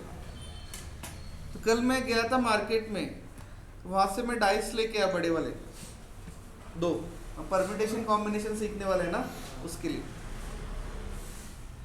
Permutation combination. ये मैथ्स में है ना, हमें एग्जाम में डाइस लेके नहीं जाना वहाँ पे। परम्यूटेशन कॉम्बिनेशन बता दो मैं, हम लोग करेंगे उसको, इसके नेक्स्ट चैप्टर वही है शायद, परम्यूटेशन कहाँ क्वांट आप लोग अभी चल रहे हैं, एंडिंग की तरफ ही चल रहे हैं, उत्तरार्ध है अभी, इंटरवल के बाद का पार्ट है। चलो तो समझ में आया प्रैक्टिकली क्या होता है, ठीक है। तो डिपेंड्स कि आपको लेंथ और ब्रेड्थ जिस यूनिट में दिया है उसके हिसाब से स्क्वायर मीटर भी हो सकता है, स्क्वायर सेंटीमीटर भी हो सकता है, स्क्वायर फीट भी हो सकता है। क्लियर? चलो तो यहाँ पे कहाँ पे थे हम लोग? तो ये बहुत लोगों का ये फंडा ही क्लियर नहीं होता है। तो कल हम, मेरी वाइफ सिखा रही थी 8th के बच्चों को, तो उनसे पूछा मैंने एरिया क्या होता है, तो उनको पता ही नहीं है। तो फिर मैंने बताया एरिया ये होता है। एरिया बचपन से एरिया कर रहे हैं, और हम लोग एक दूसरे का खून भी कर देते, ये मेरा एरिया तेरा एरिया करके, बट पता ही नहीं है एरिया क्या है। एरिया पता नहीं है, लेकिन एरिया के लिए खून भी हो जाता है।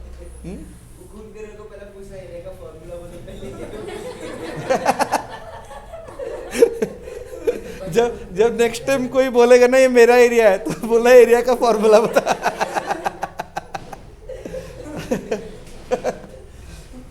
that's great।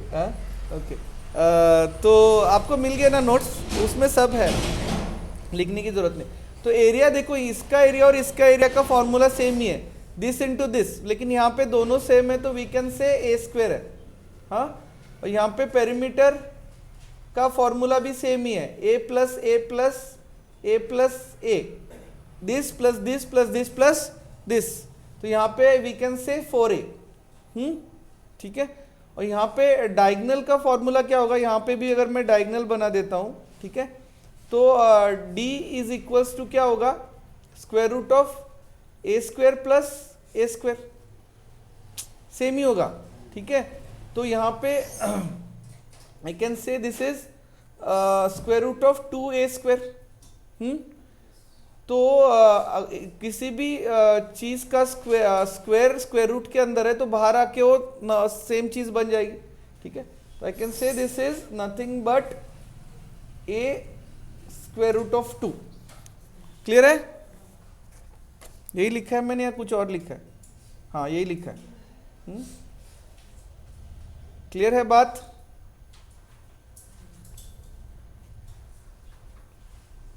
ओके, यहाँ पे एरिया का और एक फॉर्मूला भी दिया है, वो फॉर्मूला है area is equals to D square by 2। तो एक तो ए स्क्वायर से भी निकाल सकते हो, या आपको अगर डायगोनल पता है तो then also you can find out the formula area D square by 2। ये समझ में आया स्क्वायर और रेक्टेंगल का? चलो नेक्स्ट इज ट्रायंगल। है ट्रायंगल? इसमें नहीं है, चलो ड्रॉ कर।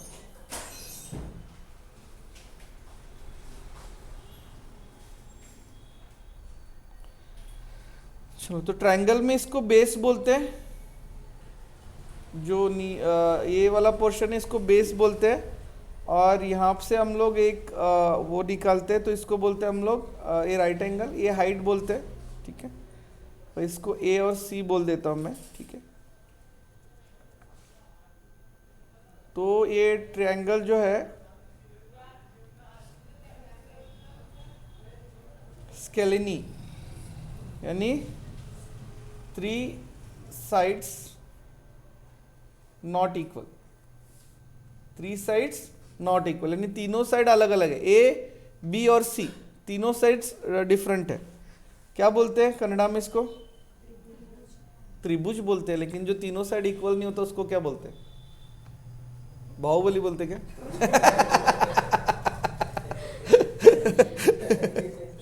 ओके, कुछ तो बोलते होंगे। मराठी में क्या बोलते हैं, मुझे भी याद नहीं आ रहा। जो दो साइड इक्वल होते हैं उसको समद्विभुज बोलते हैं, समद्विभुज ट्रायंगल। तुम कन्नड़ा में भी समद्विभुज ही बोलते होंगे। हाँ, दो साइड इक्वल, ठीक है। तीनों साइड विषम विषम विषम ट्रायंगल बोलते हैं शायद। त्रिकोण बोलते हैं। त्रिकोण तो है बट तीनों साइड नॉट इक्वल है, उसको क्या बोलते हैं? तीनों साइड इक्वल होने से विषमभुज, विषमभुज, विषमभुज। हाँ, अभी आ रहा है, बचपन की चीजें याद आ रही है। हाँ हाँ, बचपन में ये सब चीजें। हाँ तीनों साइड सेम है ना सर? नहीं, ऐसे मैं बना नहीं पा रहा हूँ लेकिन तीनों साइड नॉट इक्वल है। यहाँ पे क्या लिखा है, 3 साइड्स नॉट इक्वल। तो ये ए बी और सी इसीलिए लिखा है। सर लेकिन ट्रायंगल तीनों साइड इक्वल होगा। नहीं नहीं नहीं, ऐसा जरूरी नहीं है। उसके 3 बचे रहते हैं। दो साइड इक्वल रहेंगे तो नीचे वाला कम रहेगा। ट्रायंगल आपका तीनों साइड इक्वल वाला भी हो सकता है, दो साइड इक्वल वाला भी हो सकता है, और एक ट्रायंगल ये होगा जहाँ पे तीनों साइड नॉट इक्वल होंगे। चलो मैं आपको बताता हूँ। अगर मैं आपको मतलब चलो विजुअली थोड़ा बनाने की कोशिश करता हूँ। इस ट्रायंगल में तीनों साइड इक्वल है, ठीक है। अभी एक ट्रायंगल ऐसा बनाता हूँ मैं, यहाँ पे ये दो साइड इक्वल है लेकिन ये साइड इक्वल नहीं है। गोटी खेलने वाला नीचे वाला। हाँ, गोटी खेलने वाला। वो बचपन में खेलते अच्छा, ये वो तो ऐसे वाला बना, तीनों साइड इक्वल होता है, उसमें इक्वल होता है ना। मैं खेला नहीं लेकिन मुझे पता है। हाँ, गोटियां नहीं खेला मैंने। हाँ, तो ये आपका हो गया ऑल साइड्स इक्वल, कंचे कंचे, 2 साइड इक्वल। अभी तीनों साइड नॉट इक्वल वाला बनाना थोड़ा सा टास्क है। कैसे बनाते यार?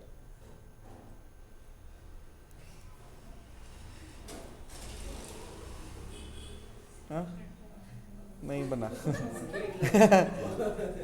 नहीं वो चलो बनाते, कोशिश करते।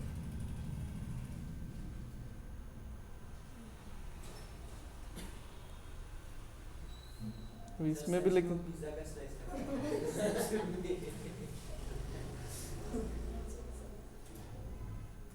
नहीं, इसको थोड़ा सा क्लोज लेना पड़ेगा।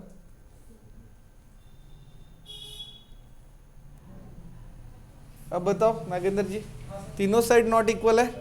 हाँ, तो इसको मैं ए, इसको बी और इसको सी बोल सकते, नॉट इक्वल।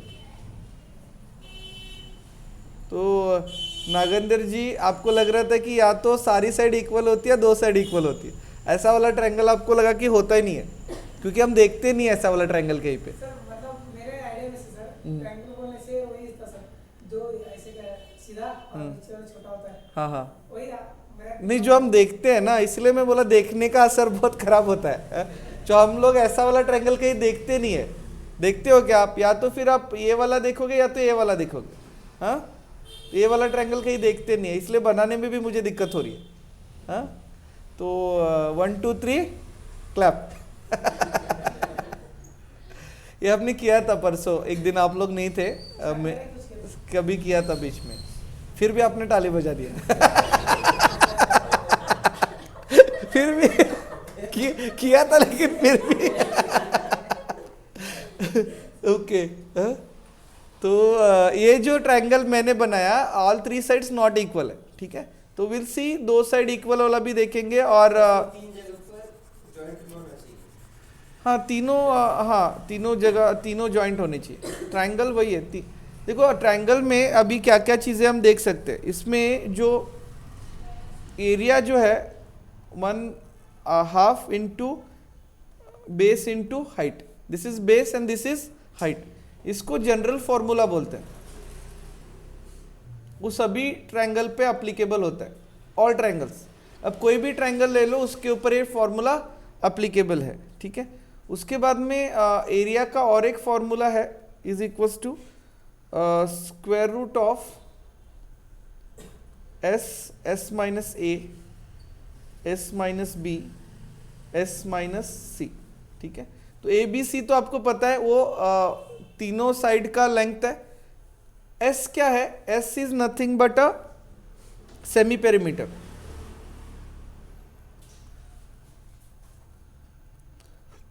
तो इसका पेरीमीटर क्या होगा? A plus B plus C होगा। तो सेमी पेरीमीटर मतलब a plus B plus C divided by 2, तो दिस इज s, इस s को यूज किया यहाँ पे। तो अगर आपको तीनों साइड का लेंथ पता है तो then you can find out the area, कर सकते हैं। अगर a प्लस a पता है, b पता है और c पता है तो हम s निकाल सकते हैं। s is a plus B plus C divided by 2, और s और a b c का वैल्यू निकाल डाल के एरिया निकाल सकते हैं। क्लियर काजल, क्लियर हो रहा है? ओके तो इसको बोलते हैं हीरोज फॉर्मूला। इस फॉर्मूला को, इस एरिया का ये जो फॉर्मूला है ना, इसको हीरोज फॉर्मूला बोलते हैं। तो कोई जापानीज मैथमेटिशियन था हीरो, उसका नाम था हीरो। हमारा गली वाला हीरो नहीं, ये जापान वाला हीरो है। हीरोज फॉर्मूला, इसको बोलते हैं हीरोज फॉर्मूला। ठीक है, देन पेरीमीटर, पेरीमीटर कैसे निकालोगे कृष्णा? हाँ सेमी पेरीमीटर है S, हाँ, मतलब इसमें S कौन सा होगा सर? आधा वाला सेमी पेरीमीटर मतलब पेरीमीटर का आधा। Perimeter is a plus B plus C divided by 2 करोगे, दिस इज 2, तो you will get the semi perimeter. Semi मतलब आधा, सेमी फाइनल यानी आधी फाइनल। हाँ बीच में जो डॉट मार्क है हाइट में, हाँ, उसका इस तरफ वाला आधा या इस तरफ वाला कोई भी आधा होगा। एक सेकंड, वो आधा नहीं, ये तीनों को ऐड करेंगे, ये तीनों साइड को ऐड करेंगे और डिवाइडेड बाय 2 करेंगे, दैट इज सेमी पेरीमीटर। आप आधा ट्रायंगल पे मत जाओ, हाफ ट्रायंगल। पेरीमीटर क्या होता है? तीनों साइड का सम इज पेरीमीटर, तो उसका पेरीमीटर का आधा ही सेमी पेरीमीटर। नॉट ये आप ये बोल रहे हो कि ये तीनों को ऐड करूंगा तो सेमी पेरीमीटर, ये नहीं है। इन्हीं तीनों को ऐड करना है, इसको इसको और इसको ऐड करना है और डिवाइडेड बाय 2 करना है, तो सेमी पेरीमीटर। आप ये सोच रहे हो कि ये हाफ का पेरीमीटर निकालना है, नहीं, इसी का पेरीमीटर निकाल के उसको डिवाइडेड बाय 2 करना है, that is your semi perimeter. हाँ, जैसे आप मराठी में या हिंदी में बोलते हैं अर्धांगिनी। अर्धांगिनी मतलब वाइफ, आपका सेमी है, आपका आधा पार्ट है। बेटर हाफ, हाफ का यूज किया है। और इतना बड़ा है, उसको डिवाइड 2 करके कितना हो गया? सेम उतना छोटा सा। हाँ वही है, ठीक है। तो बोलते हैं ना अर्धांगिनी, ये मेरी अर्धांगिनी है करके, हिंदी में बोलते शायद। अर्धांगिनी नहीं सुना? बेटर हाफ तो इंग्लिश में बोलता है। ओके, वो बाद में पता चलेगा बेटर हाफ होता है कौन सा हाफ होता है। वो बेटर हाफ है या नहीं, वो बेटर हाफ है या बीटर हाफ है। वो बाद में पता चलेगा, प्रैक्टिकल करना पड़ेगा इसके लिए। हाँ, तो पेरीमीटर क्या होता है? a प्लस बी प्लस सी। ठीक है, चलो। एंड वन मोर थिंग, कोई भी ट्रायंगल आप लोगे तो उस ट्रायंगल का तीनों एंगल्स को आप ऐड करोगे। Angle a plus angle b plus angle c is equal to 180 degree. तीनों एंगल्स का जो सम होता है वो 180 डिग्री होता है। क्लियर है बात? ओके, अभी आता है आपका इक्विलैटरल ट्रायंगल। इक्विलैटरल ट्रायंगल में क्या होता है? सारी साइड्स इक्वल होती है। समभुज ट्रायंगल, ट्रायंगल को क्या बोलते हैं कन्नड़ा में? त्रिकोणी बोलते हैं ना, त्रिभुज बोलते हैं। समभुज त्रिभुज, हाँ, समभुज त्रिभुज। काजल, आपका एजुकेशन कहाँ, कौन से मीडियम से हुआ है? मराठी मीडियम। कौन सा स्कूल? उषाताई गोगटे। और मेरी वाइफ भी उधर से ही पढ़ी है। थोड़ा सोच के बोलना पड़ेगा। पता नहीं इनका लिंक कहाँ से कहाँ लग जाता है। तो मेरी वाइफ वहाँ से, वडगांव से, रामदेव गली। हाँ, तो उषाताई गोगटे। हाँ, चलो। Next is equilateral triangle. Equilateral, equi से मतलब ही पता चलता है कि तीनों साइड्स सेम होगा। तो this is equilateral triangle. All side equal, all angle equal, सारे के सारे एंगल इक्वल होंगे। तो एक एंगल कितने का होगा इसका? अगर सारे एंगल इक्वल है तो एक एंगल कितने का होगा बताओ? 60 का होगा। बिकॉज मैंने आपको पहले ही बोला था कि तीनों एंगल मिला के कितना होता है? 180 होता है। तो 180 डिवाइडेड बाय 3 60। तो इसका हर एक एंगल जो होगा ना 60 का होगा। समझ में आई बात? ठीक है, और हर एक साइड सेम होगी। क्लियर? तो इसका एरिया जो है, एक तो जनरल फॉर्मूला आपको पता है, हाफ इंटू बेस की जगह पे a लिखेंगे, h लिखोगे आप। h is this is h। ठीक है, और इसका हाइट फाइंड आउट करने के लिए फॉर्मूला है √3/2a।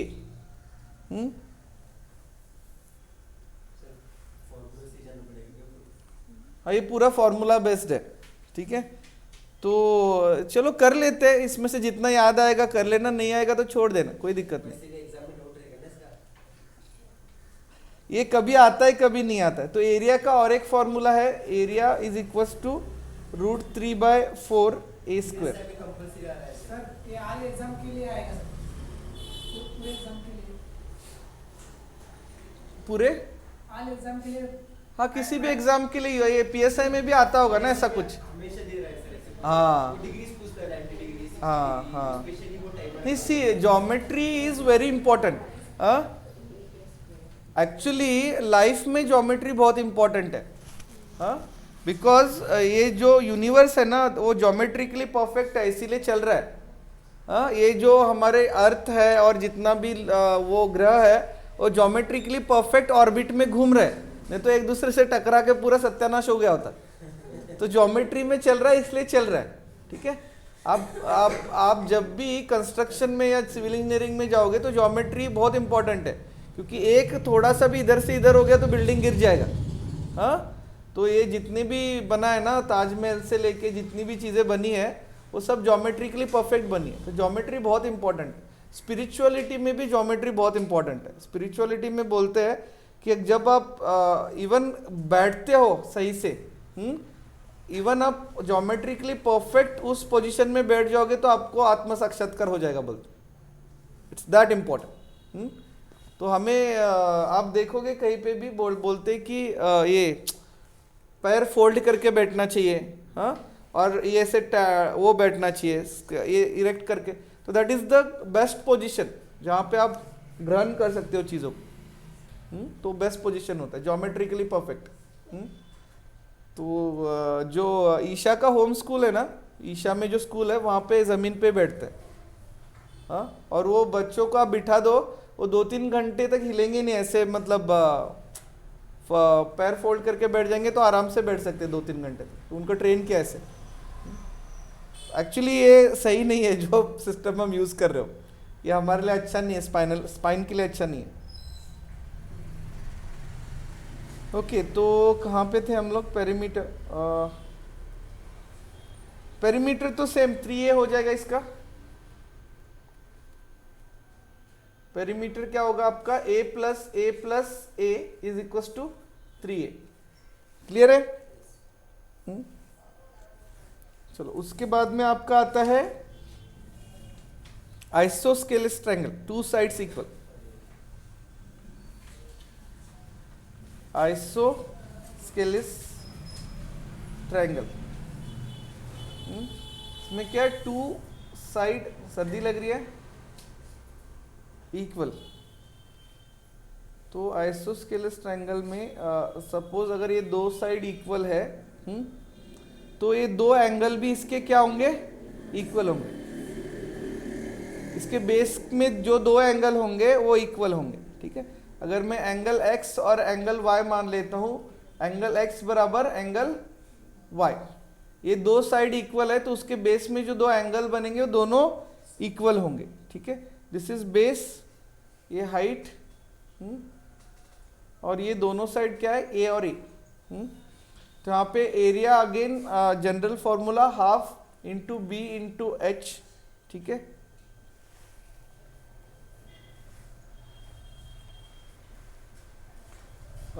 हाइट का formula is 4a² minus b², ठीक है, डिवाइडेड बाय 2।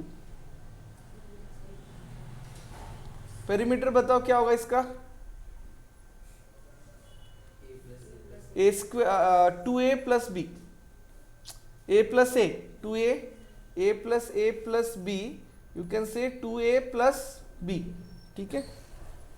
बचा क्या एरिया का? There is one more formula for the area. Area is equal to 1/4 into B into square root of 4a² minus b², ठीक है। तो area के दो फॉर्मूलाज हैं यहाँ पे, क्लियर है? तो 3 ट्रायंगल देखे हमने, कौन कौन से नागेंद्र जी? कौन कौन से ट्रायंगल देखे? Rectangle, square triangle? नहीं, वो ट्रायंगल की बात कर रहा हूं मैं। हाँ? एक तो आइसोस्केलेस, एक तो इक्विलेटरल और स्केलेनिक। 3 मतलब 2 साइड इक्वल वाला, तीनों साइड नॉट इक्वल वाला और 2 साइड इक्वल वाला। समझ में आया? Okay okay. Next is right angle triangle. What is right angle triangle? जिसका एक एंगल 90 डिग्री होता है, उसको क्या बोलते हैं? एक एंगल 90 डिग्री होता है। सी जहां पे भी ये दिखे ना, दैट इज 90 डिग्री। ऐसा आता है तो 90 डिग्री। अगर 90 डिग्री नहीं है तो आपको इस टाइप से देगा। अगर इस टाइप से दिया है तो दिस इज नॉट 90 डिग्री। जहां पे 90 डिग्री होगा आपको इस साइड टाइप से देगा। इसको, इसका मतलब नहीं दिया है तो भी आपको एज्यूम करना है वो 90 डिग्री है। राउंड दिया है तो अदर देन 90 डिग्री कुछ भी हो सकता है। अदर देन 90 डिग्री कुछ भी हो सकता है। 90 डिग्री में ये होता है। सर अगर यहाँ पे 90 डिग्री हो रहा है तो इस वाला तो फिक्स रहता है कि इतना ही होगा बोल के? नहीं होता, बट ये दोनों का सम 90 डिग्री होगा, क्योंकि ये 90 डिग्री है तो बाकी दोनों का सम 90 डिग्री होगा। बट वो डिपेंड करता है हाँ कि ये कितना, ये कितना, ये तो फाइंड आउट करना पड़ेगा आपको। सी ज्योमेट्री यहाँ पे बैंकिंग में बहुत डेप्थ में नहीं है, लेकिन थोड़ा आइडिया, एक ओवरऑल पिक्चर आपको पता चले तो कुछ सिंपल प्रॉब्लम आए तो आप सॉल्व कर लो। Don't waste too much time in this. हाँ, अल्ताफ सर मेरे दिल की बात बोल दिया, बोल रहे। सी देखो, आपको पेरीमीटर इजी है, एरिया इजी है, ठीक, तो सिंपल चीजें एटलीस्ट उतना पता कर लो तो ठीक है। अभी सिलेबस में तो पूरा कर लेते एक बार, रिवीजन हो जाएगा। हाँ, कुछ नहीं तो फिर आपका घर में कोई छोटा बच्चा, उसको सिखा सकते हो। 10th क्लास में सबसे ज्यादा इजी ये होता सर, ज्योमेट्री। अच्छा मैं ज्योमेट्री के मेरा सबसे अच्छा, मतलब आपका फेवरेट सब्जेक्ट है। मेरे को वो तो आता नहीं, सिंपलीफिकेशन मेरे को पहले भी आता है। वही अंकगणित सर, अपना अंकगणित। अंकगणित, ओके। नहीं, मैं मैथ्स में सारी चीजें ठीक से कर लेता था।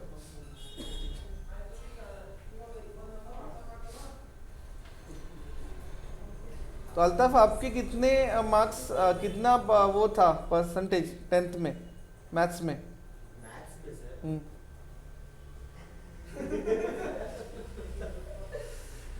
62 या 60। क्या बात कर रहे हो?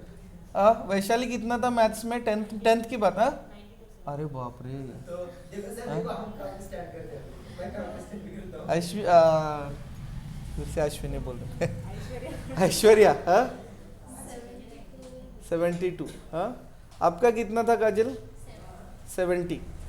बट काजल का मैथ्स ठीक लग रहा है मुझे। हाँ, मैं थोड़ा थोड़ा सेंस कर लेता हूँ चीज़ों को। हाँ, याद नहीं है? ओके 60। हाँ, क्या हुआ? ज़्यादा है? Okay okay. मुस्कान, आपका स्कूल कौन सा? आप कौन से मीडियम से पढ़े हो? कन्नड़ मीडियम से। कौन सा स्कूल? गांव में स्कूल है, ओके। हाँ, नहीं, इनका टिक मारता है या पूरा सॉल्व कराता है? सॉल्व करने का सॉल्व करने। नहीं, हमारे टाइम में तो 90% मतलब नहीं आता था। अभी आजकल के टाइम में 90% आता है।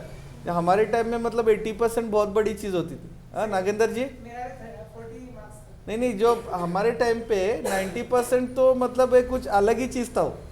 80% मतलब उसको टॉपर बोलते थे। हम लिख के कंप्लीट होता है क्वेश्चन पर 100 मार्क का, क्यों पूरा लिखना है 20 पेज लिखना है, 20 पेज। ओके, चलो आप, तो यहाँ पे राइट एंगल ट्रायंगल में अगेन एरिया का जनरल फॉर्मूला हर जगह पे लगेगा, half into base into height. देखो यहाँ पे जो डायगोनल है इसको हम हाइपोटेनस बोलते हैं। राइट एंगल ट्रायंगल में क्या बोलते हैं? हाइपोटेनस, इसको बोलते हैं हाइपोटेनस, ठीक है। तो area is half into base into height, तो this into this, half base और हाइट करेंगे तो क्या आ जाएगा आपका? एरिया आ जाएगा। Then diagonal is equal to या हाइपोटेनस इज इक्वल टू, ये निकालना है तो इसका स्क्वायर और इसका स्क्वायर का square root, H square plus B square, ये सेम ही है, अलग फॉर्मूला नहीं है, पाइथागोरस, ठीक है। और perimeter is equal to B plus H plus D, B plus H plus D, ये तीनों ऐड करेंगे तो पेरीमीटर आ जाएगा, सिंपल है। फिर आता है आपका आइसोस्केलिस राइट एंगल ट्रायंगल। हाँ, तो आइसोस्केलिस क्या था आपका? जहाँ पे दो साइड इक्वल होती है, ठीक है। तो आइसोस्केलिस में देखो, तो आपको ऐसा भी आ सकता है जहाँ पे दो साइड इक्वल है, और ऐसा भी आ सकता है जहाँ पे दो साइड इक्वल नहीं है राइट एंगल ट्रायंगल में। तो यहाँ पे जो दो साइड इक्वल है, ये और ये साइड इक्वल है। तो इस केस में ये दोनों एंगल जो होंगे कितने होंगे आपके? 190 का हाफ, 45 के होंगे। ये आपका 90 हो गया, ये बाकी दोनों एंगल आपके 190 होने चाहिए, बिकॉज टोटल 180 है, 180 में से ये 90 हो गया, तो ये बाकी दो एंगल 90 के होनी चाहिए। और ये क्या है? दोनों साइड इक्वल है, तो उसके बेस में जो दो एंगल बनेंगे वो इक्वल बनेंगे, तो ये 45 का बनेगा। नहीं, बट वो आइसोस्केलिस में होगा, इसमें ये आइसोस्केलिस राइट एंगल ट्रायंगल है, this is isosceles right angle triangle, इस केस में होगा। बट अल्ताफ ऐसा भी हो सकता है कि ये साइड इक्वल ना हो, ऐसा भी मिल जाएगा आपको, तो डिपेंड करता है। अगर आइसोस्केलिस राइट एंगल ट्रायंगल है तो वहां पे बेस में जो एंगल्स होंगे वो दोनों 45 डिग्री के होंगे, इक्वल। बट आपको राइट एंगल ट्रायंगल ऐसा भी मिल सकता है जहां पे दोनों साइड इक्वल ना हो, that's what I am telling, ठीक है। तो यहाँ पे सेम आपका जो एरिया है is equal to half into, देखो बेस इंटू हाइट होता है, तो बेस और हाइट दोनों ए है, ए इंटू ए, और we can say half into A square. Formula सेम ही है, फॉर्मूला अलग अलग नहीं है, बस उसका इम्प्लीमेंटेशन थोड़ा थोड़ा अलग हो जाता है। ये बेस और हाइट ही ले रहे फिजिकली, बट दोनों ए है तो ये ए स्क्वायर हो जाएगा। तो थोड़ा ऐसे बहुत सारी चीजें याद रखी जा सकती है। पेरीमीटर क्या हो जाएगा आपका? 2a प्लस डी, ठीक है।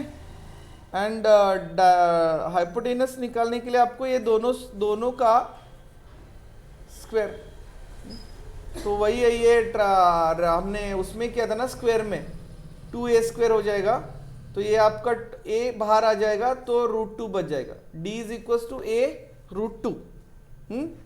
इतना याद रखना है, क्लियर है?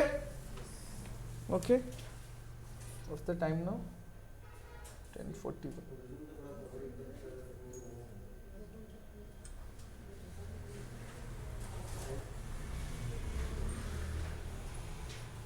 Okay, next is quadrilateral. Quadrilateral क्या होता है? What is quadrilateral?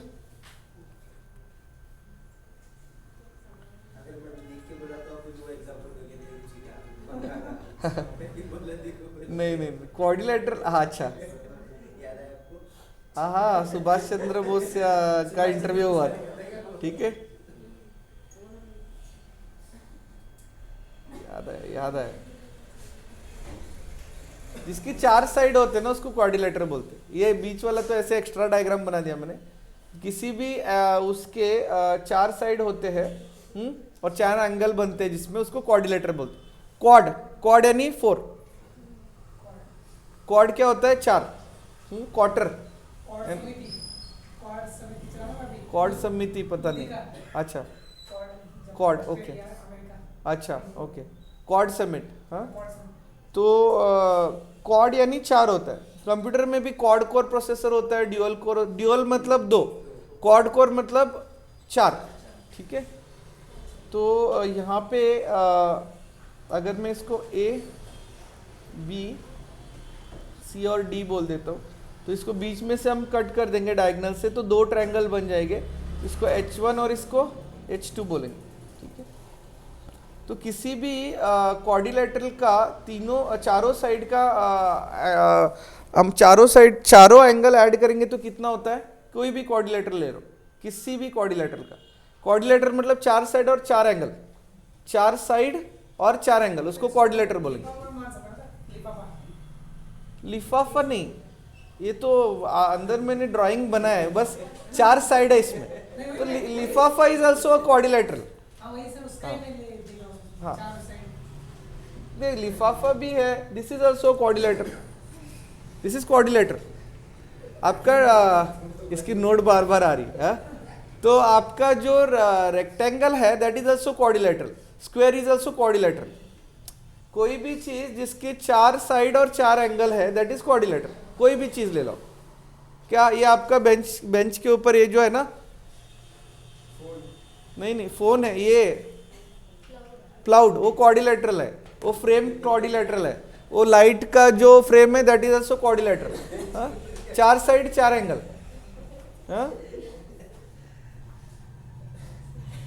क्या है? बेंच के ऊपर फोन है। ए प्रिया इकडे एक मिनिट।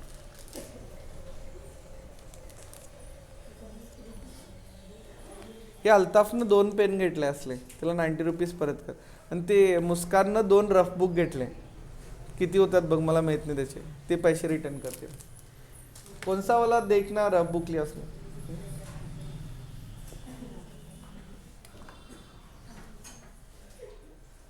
तो क्वाड्रिलेटरल में क्या होता है कि चारों साइड का जो एंगल्स है उसका अगर सम करेंगे 360 डिग्री होता है. हर एक एंगल 90 डिग्री होता है. जरूरी नहीं हर एक एंगल 90 डिग्री होगा, वो तो आपका स्क्वायर में हो गया या आपके रेक्टेंगल में हो गया. अभी यहाँ पे हर एक एंगल 90 डिग्री नहीं है, अलग अलग है, बट फाइनली सम जो होगा 360 होगा. ठीक है. तो अगर मैं ये चारों एंगल बोल देता हूँ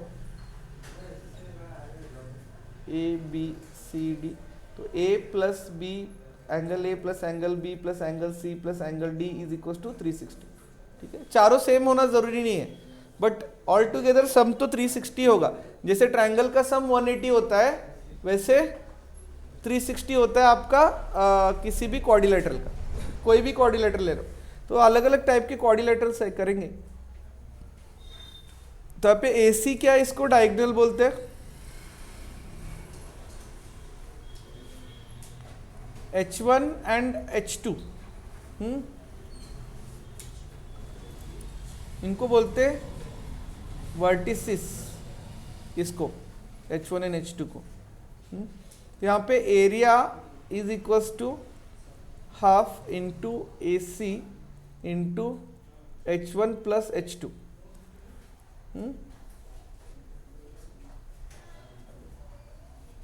और perimeter is equals to, perimeter क्या होगा, A B plus B C plus C D plus D A, चारों साइड का सम.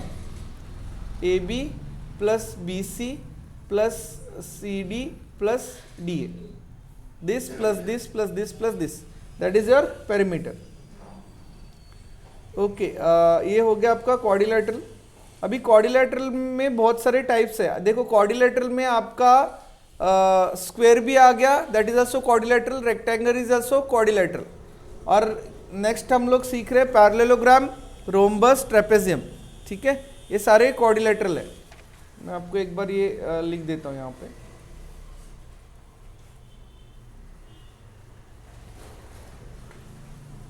सर बच्चों पर कितना लोड पड़ता होगा? हाँ, बहुत लोड पड़ता है, बट इनको धीरे धीरे सिखाते हैं. ऐसे नहीं कि एक दिन में ये सब सिखा दिया उनको. मतलब जैसे केवी का मैं सिलेबस देख रहा था, सीबीएसई का, तो धीरे धीरे धीरे करके उनको छोटी छोटी चीज़ें ऐड करते करते करते करते फिर एडवांस में लेके जाते हैं. वो सिस्टमेटिक होता है उनका एजुकेशन में. स्पेशली मतलब स्टेट गवर्नमेंट का सिलेबस इतना ध्यान से देखा नहीं, बट मेरी बच्ची अभी केवी में है तो सीबीएसई का देख रहा हूँ. बहुत ही सिस्टमेटिकली, बहुत ही प्रैक्टिकल एग्जाम दे के उनका ओरिएंटेशन धीरे धीरे बना के वहाँ तक लेके जाते. तो द सिलेबस वाइज तो CBSE इज टू गुड। हाँ, काफ़ी मतलब मुझे ऐसे लगा नहीं कि काफ़ी जो ब्रेनी लोगों ने मिल के वो बुक्स बनाए, टू गुड। और अभी कर्नाटक में वही यूज़ हो रहा है, 8, 9, 10th के लिए CBSE का सिलेबस ही यूज़ हो रहा है। Up to 7th I don't know, शायद स्टेट का अलग होगा, बट 8, 9, 10th जो है ना वो सेम CBSE पैटर्न यूज़ हो रहा है। तो क्वाड्रिलेटरल में सब टाइप्स में आपका स्क्वायर आता है, रेक्टेंगल आता है, पैरेललोग्राम आता है, फिर रोम्बस आता है और ट्रेपेजियम आता है। तो ये सारे आपके केस में आते हैं क्वाड्रिलेटरल में। क्लियर है? तो हमने ऑलरेडी स्क्वायर और रेक्टेंगल कर लिया, ये 3 चीजें अभी देखते हैं एक बार।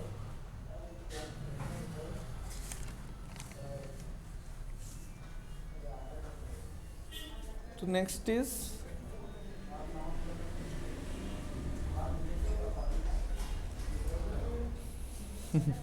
यहाँ पे आपका पैरेललोग्राम इस टाइप का होता है, ठीक है, जहाँ पे opposite side and opposite angle equal होता है। This is equal to this, this is equal to this, and ये एंगल बराबर होता है ये एंगल के, और ये एंगल बराबर होता है ये एंगल के। Opposite side equal plus opposite angle equal. समझ में आई बात?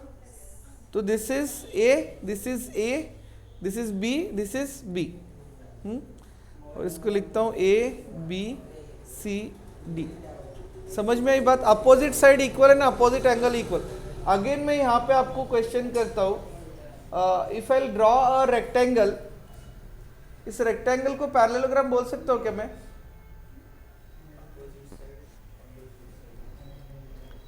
Can I call this rectangle parallelogram? बोल सकते हैं, because opposite side equal, opposite angle तो 90 डिग्री है तो इक्वल ही है, तो I can call rectangle parallelogram, but I can not call parallelogram rectangle.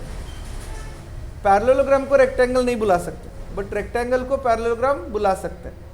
इसको रेक्टेंगल इसलिए नहीं बुला सकते कि यहाँ पे 90 डिग्री होगा ऐसे ज़रूरी नहीं है, हो भी सकता है नहीं भी हो सकता। हाँ, तो parallelogram I can not call it as a rectangle, but every rectangle is a parallelogram. समझ में आई बात? नागेंद्र जी समझ में आई बात? मराठी में क्या बोलते हैं? भूमिति बोलते ना, भूमिति। ज्योमेट्री को भूमिति बोलते हैं। भूमिति क्यों बोलते हैं? एक्चुअली जमीन को मेजर करने के लिए ही बनाया उसको, इसीलिए भूमिति बोलते हैं। कन्नड़ा में क्या बोलते हैं? भूमिति बोलते हो। तो काजल, आपके घर में क्या कन्नड़ा बात करते हैं? नहीं करते हैं बात? कैसे? अच्छा, वो लोग कन्नड़ा में बात करते हैं। ओके,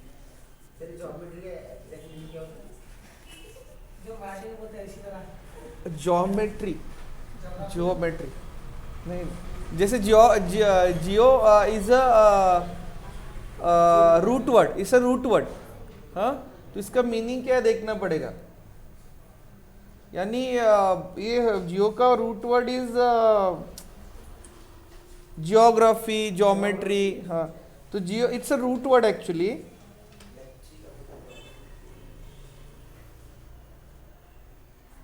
मेट्री तो मेजरमेंट है।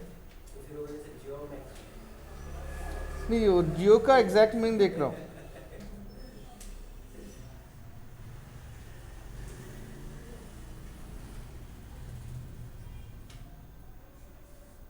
जियो इज अर्थ।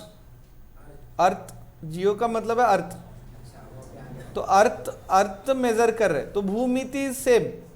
ज्योमेट्री और भूमिति दोनों सेम ही है। तो भू मतलब अर्थ, जमीन।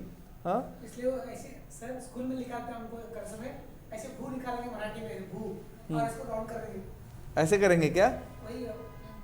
गोल करेंगे? पता नहीं, हमें तो ऐसे सिखाया नहीं। एक ऐसे करके भू लिख के ऐसे गोल करेंगे। अभी जो हमारा वो रिजल्ट आएगा ना, हाँ, उसके लिए भी मेंशन होगा कि सेकंड अटेम्प्ट है हमारा बोल के। ऐसे मेंशन नहीं होना चाहिए वैसे। रहता है क्या? लेकिन फाइनल रिजल्ट में नहीं रहता। फाइनल जो डिग्री का है ना हाँ, उसमें नहीं रहता, लेकिन जो तेरा सेक्शन का है ना उसमें रहता। फिर से सी अल्ताफ, मैं एक चीज़ बताता हूँ आपको, ये चीज़ें ज़्यादा मैटर नहीं करती हैं, ठीक है? जब फाइनली आप जाके वहाँ पे बैठोगे ना, जब आपका इंटरव्यू होगा, वहाँ पे आप क्या हो वो पता चल जाता है। बिकॉज जो इंटरव्यू लेने वाला होता है ना, वो लोग बहुत ब्रेनी होते हैं। उनको उनका स्पेशल ट्रेनिंग होता है बंदे का क्वालिटी असेस करने के लिए। वो लोग ना आपको असेस कर लेंगे। तो इट डजेंट मैटर कि आपका एक सब्जेक्ट बैक रहा है नहीं रहा है, ये कुछ मैटर नहीं करता। आप वहाँ पे जाके क्या है ना उनको पता चल जाएगा। तो you prepare yourself accordingly. तो ये सब बैकलॉग ये दिमाग में रखना ही नहीं चीज़ें, ठीक है? And tell the truth. नहीं, वही मैं बोल रहा हूँ, जो सच है बोल दो, सर ऐसा हुआ था, बात खत्म।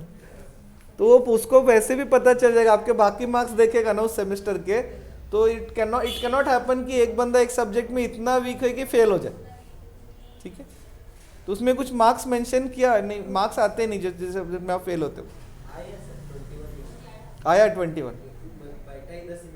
अच्छा, तो उसमें 21 मार्क्स आया आपको। बाकी से ऊपर में सर आउट ऑफ 80 दो बार मिला है, 80 का ऊपर है, वहाँ पे 2 बार 80 मिला है, यहाँ पे नीचे 21 मिला है। तो समझ जाएगा जो इंटरव्यू लेने वाला होगा ना, तो ये कोई मैटर नहीं करता। सिलेबस चेंज कर दिया उन लोगों ने, वो एनी पे है ना।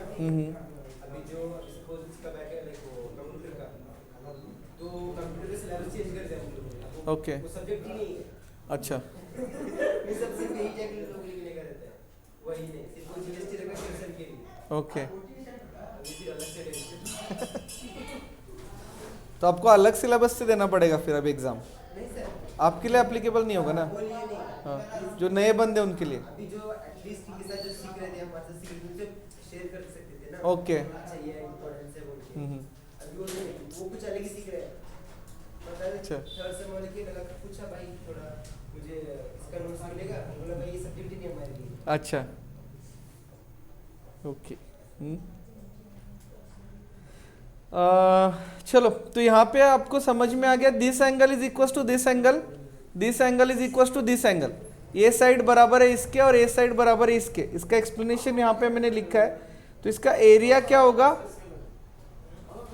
अगर हम इसको यहाँ से एक हाइट ड्रॉ करते हैं, ठीक है, दिस इज एच, तो area is equal to A into H. तो h is nothing but distance between two parallel lines. Distance between two parallel lines. तो ये और ये लाइन के बीच में जो डिस्टेंस है, दिस इज द डिस्टेंस। जो height is nothing but in दोनों के बीच का डिस्टेंस है, तो उसको हम बोलते हैं h। तो a into H, area is a into H. Perimeter is a plus b plus b, ठीक है? तो 2a प्लस 2b, तो 2 को बाहर रखेंगे तो a प्लस b, ठीक है? क्लियर है बात?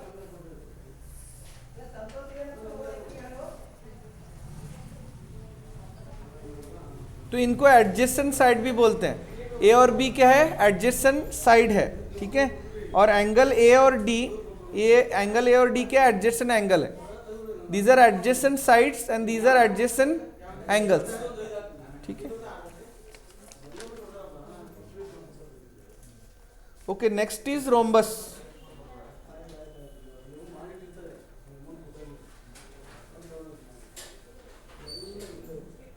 रोम्बस में क्या होता है? All side equal plus opposite angle equal.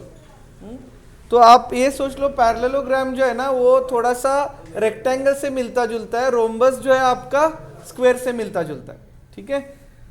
तो रेक्टेंगल पैरेललोग्राम जो है रेक्टेंगल का कज़न है, हाँ, और ये रोम्बस जो है स्क्वायर का कज़न है, ठीक है, बिकॉज रोम्बस में सारी साइड इक्वल है। तो ये रोम्बस ऐसे ड्रॉ करते हैं हम लोग, नाम याद रखने के लिए कुछ टाइम मिलेगा।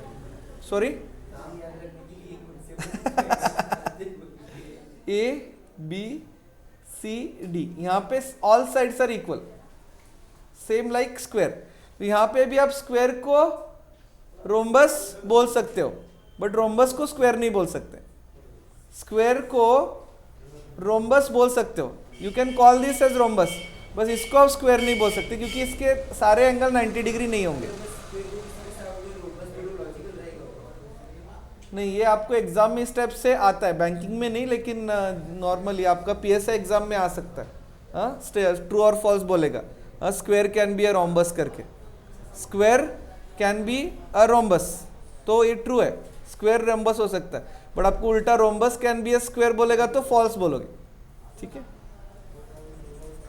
तो पीएसआई में आ सकता है, बैंकिंग में ऐसा नहीं आता है, बट जस्ट मैं आपको बता रहा हूँ, ठीक है। तो यहाँ पे आप यहाँ पे डायगोनल 2 बना दो, ये डायगोनल दोनों अलग अलग होंगे, ये D1 ये D2, तो यहाँ पे this angle and this angle is equal, and this angle is equal, ठीक है, and all sides are equal, this is rhombus.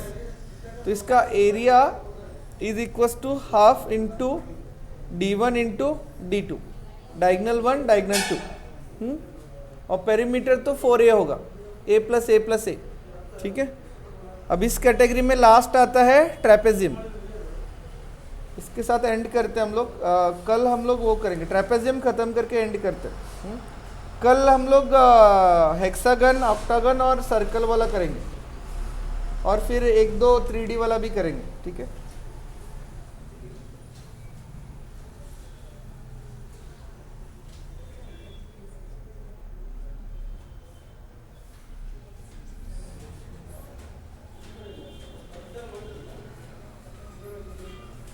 This is height A, B, C and D. इसमें 2, this is trapezium,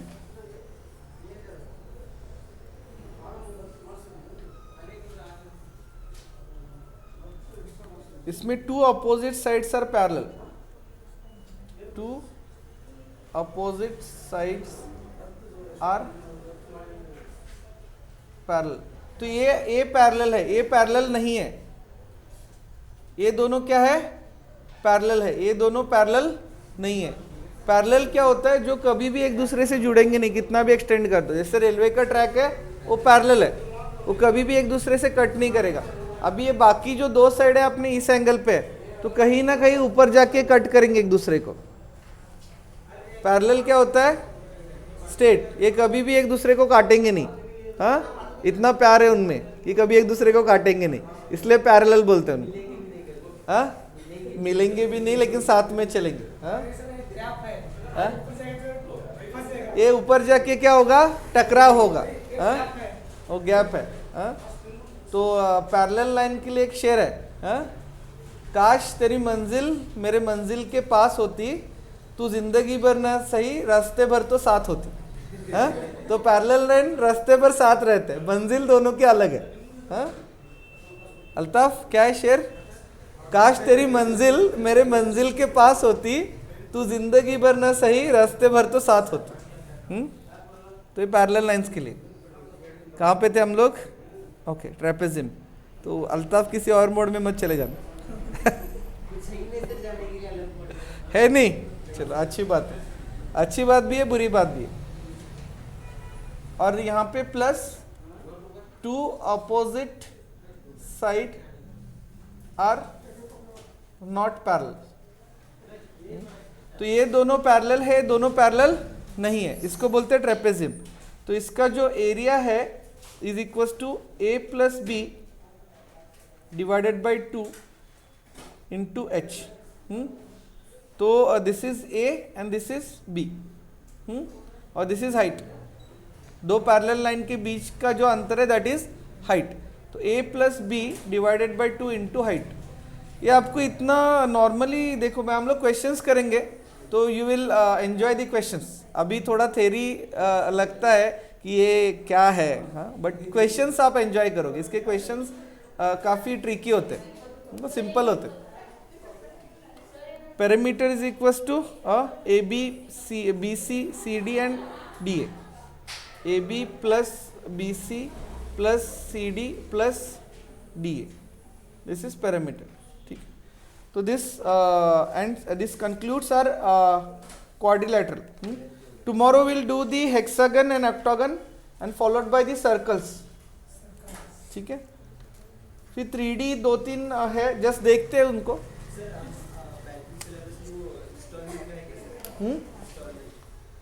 इंस्टॉलमेंट मैंने देखे नहीं यार questions, और मैंने उसको प्रिपेयर भी नहीं किया एक्चुअली स्पीकिंग. इंस्टॉलमेंट वाला देखो कहीं पे आपको मिलते क्या इंस्टॉलमेंट के questions. Okay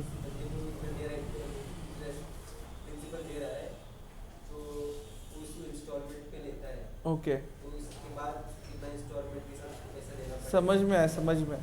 I C actually instalment का चैप्टर मैं देखता हूँ, होगा तो मैं आपको मैंने खुद प्रिपेयर नहीं किया इंस्टॉलमेंट. ठीक है, तो मैं एक बार, क्योंकि मुझे कहीं दिखा नहीं ऐसे क्वेश्चंस, तो अगर चाहिए तो हम लोग इंस्टॉलमेंट पे करेंगे. हाँ, मैं इसको मार्क कर लेता हूँ इंस्टॉलमेंट को. हाँ, चलो ज्योमेट्री अभी हमारा हाफ वे है, कल इसको कंटिन्यू करेंगे ज्योमेट्री को.